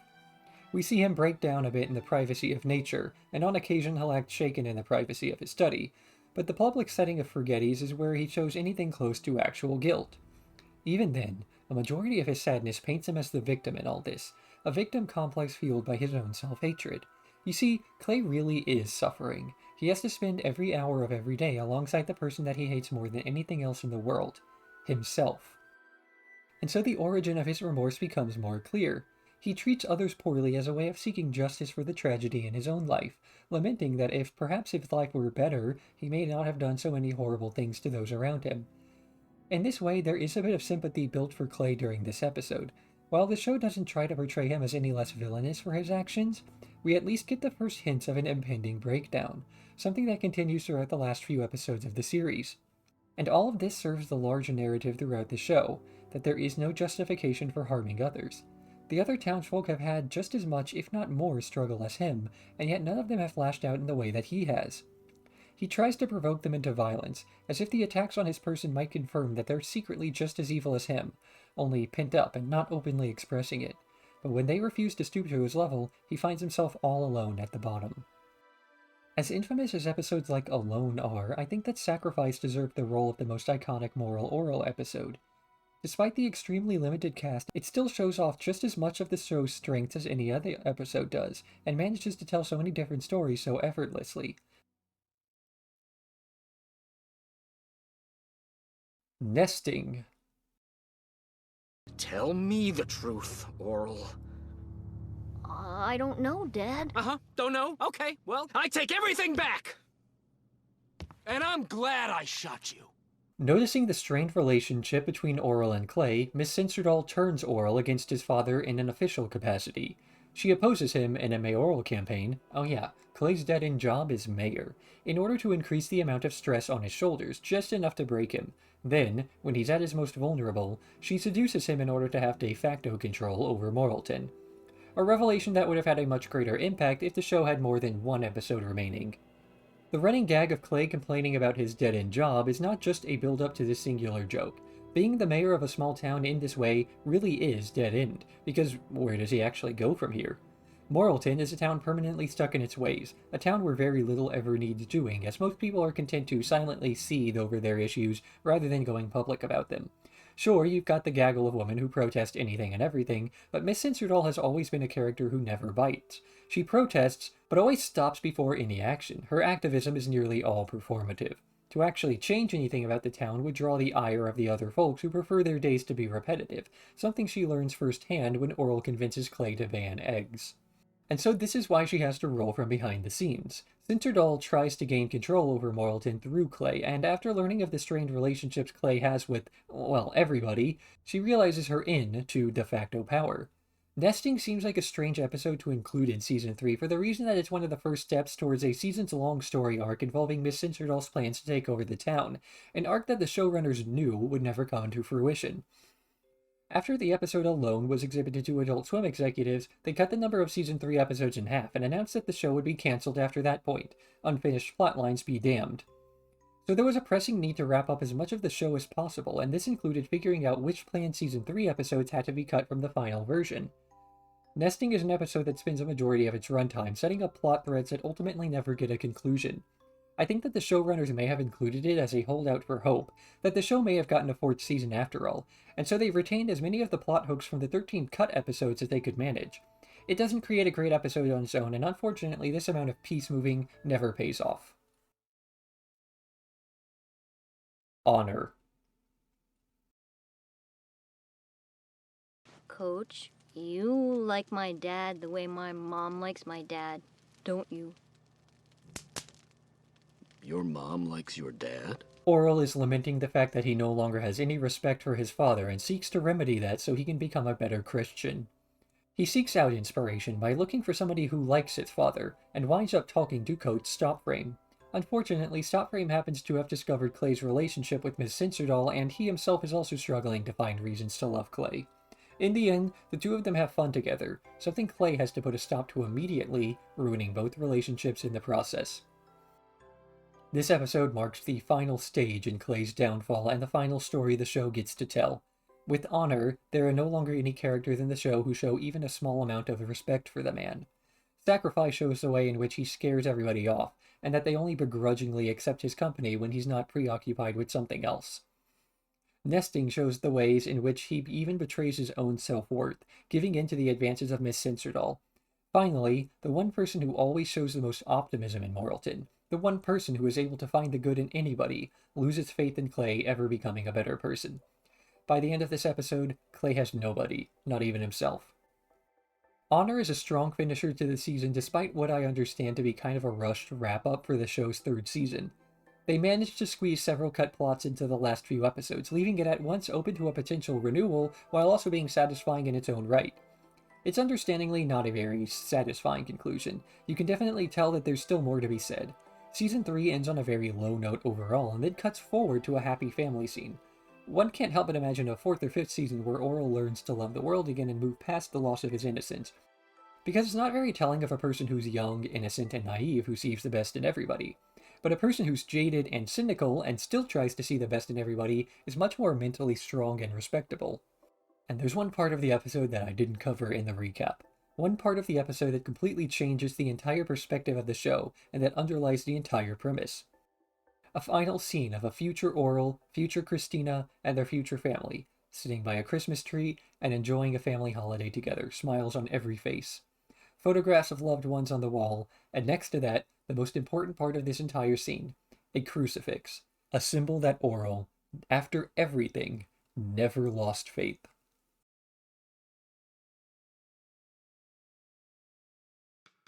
There are technically 3 more episodes of Moral Orel that I could have talked about, but one is made using unofficial models, one only exists as a script, and the last one was released years after the show ceased to air that kind of served as an unnecessary prequel.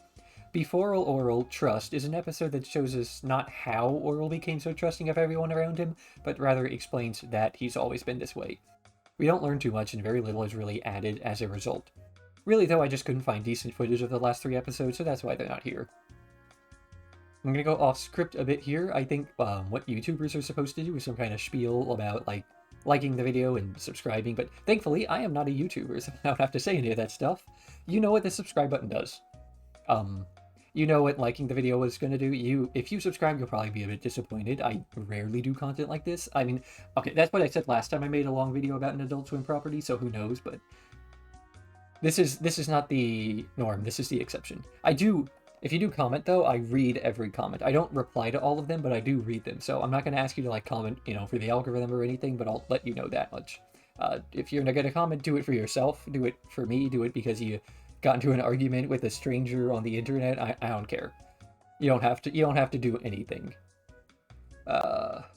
Few final thoughts. Moral Orel is not a satire of the church. Satire requires a clear target and a clear intention, and it says a few definitive things through its run, but never really takes shot at structure or doctrine of the church itself. Just at the people who hide behind the Bible to push their own control. That's something that can really be done with anything. Protestantism is just it's set dressing more than anything else. So that's about it. Thank you for sticking through this thing to the end, or if you skipped straight here, that's fine too. I don't really expect people to watch this thing all the way through. 1.5x speed. Chads, where are we at right now? I don't know how to conclude this. I'm not good at ending, so I'll just kind of bookend it with that Robin Williams quote that I started it with. The only thing worse than being alone is being surrounded by people who make you feel alone.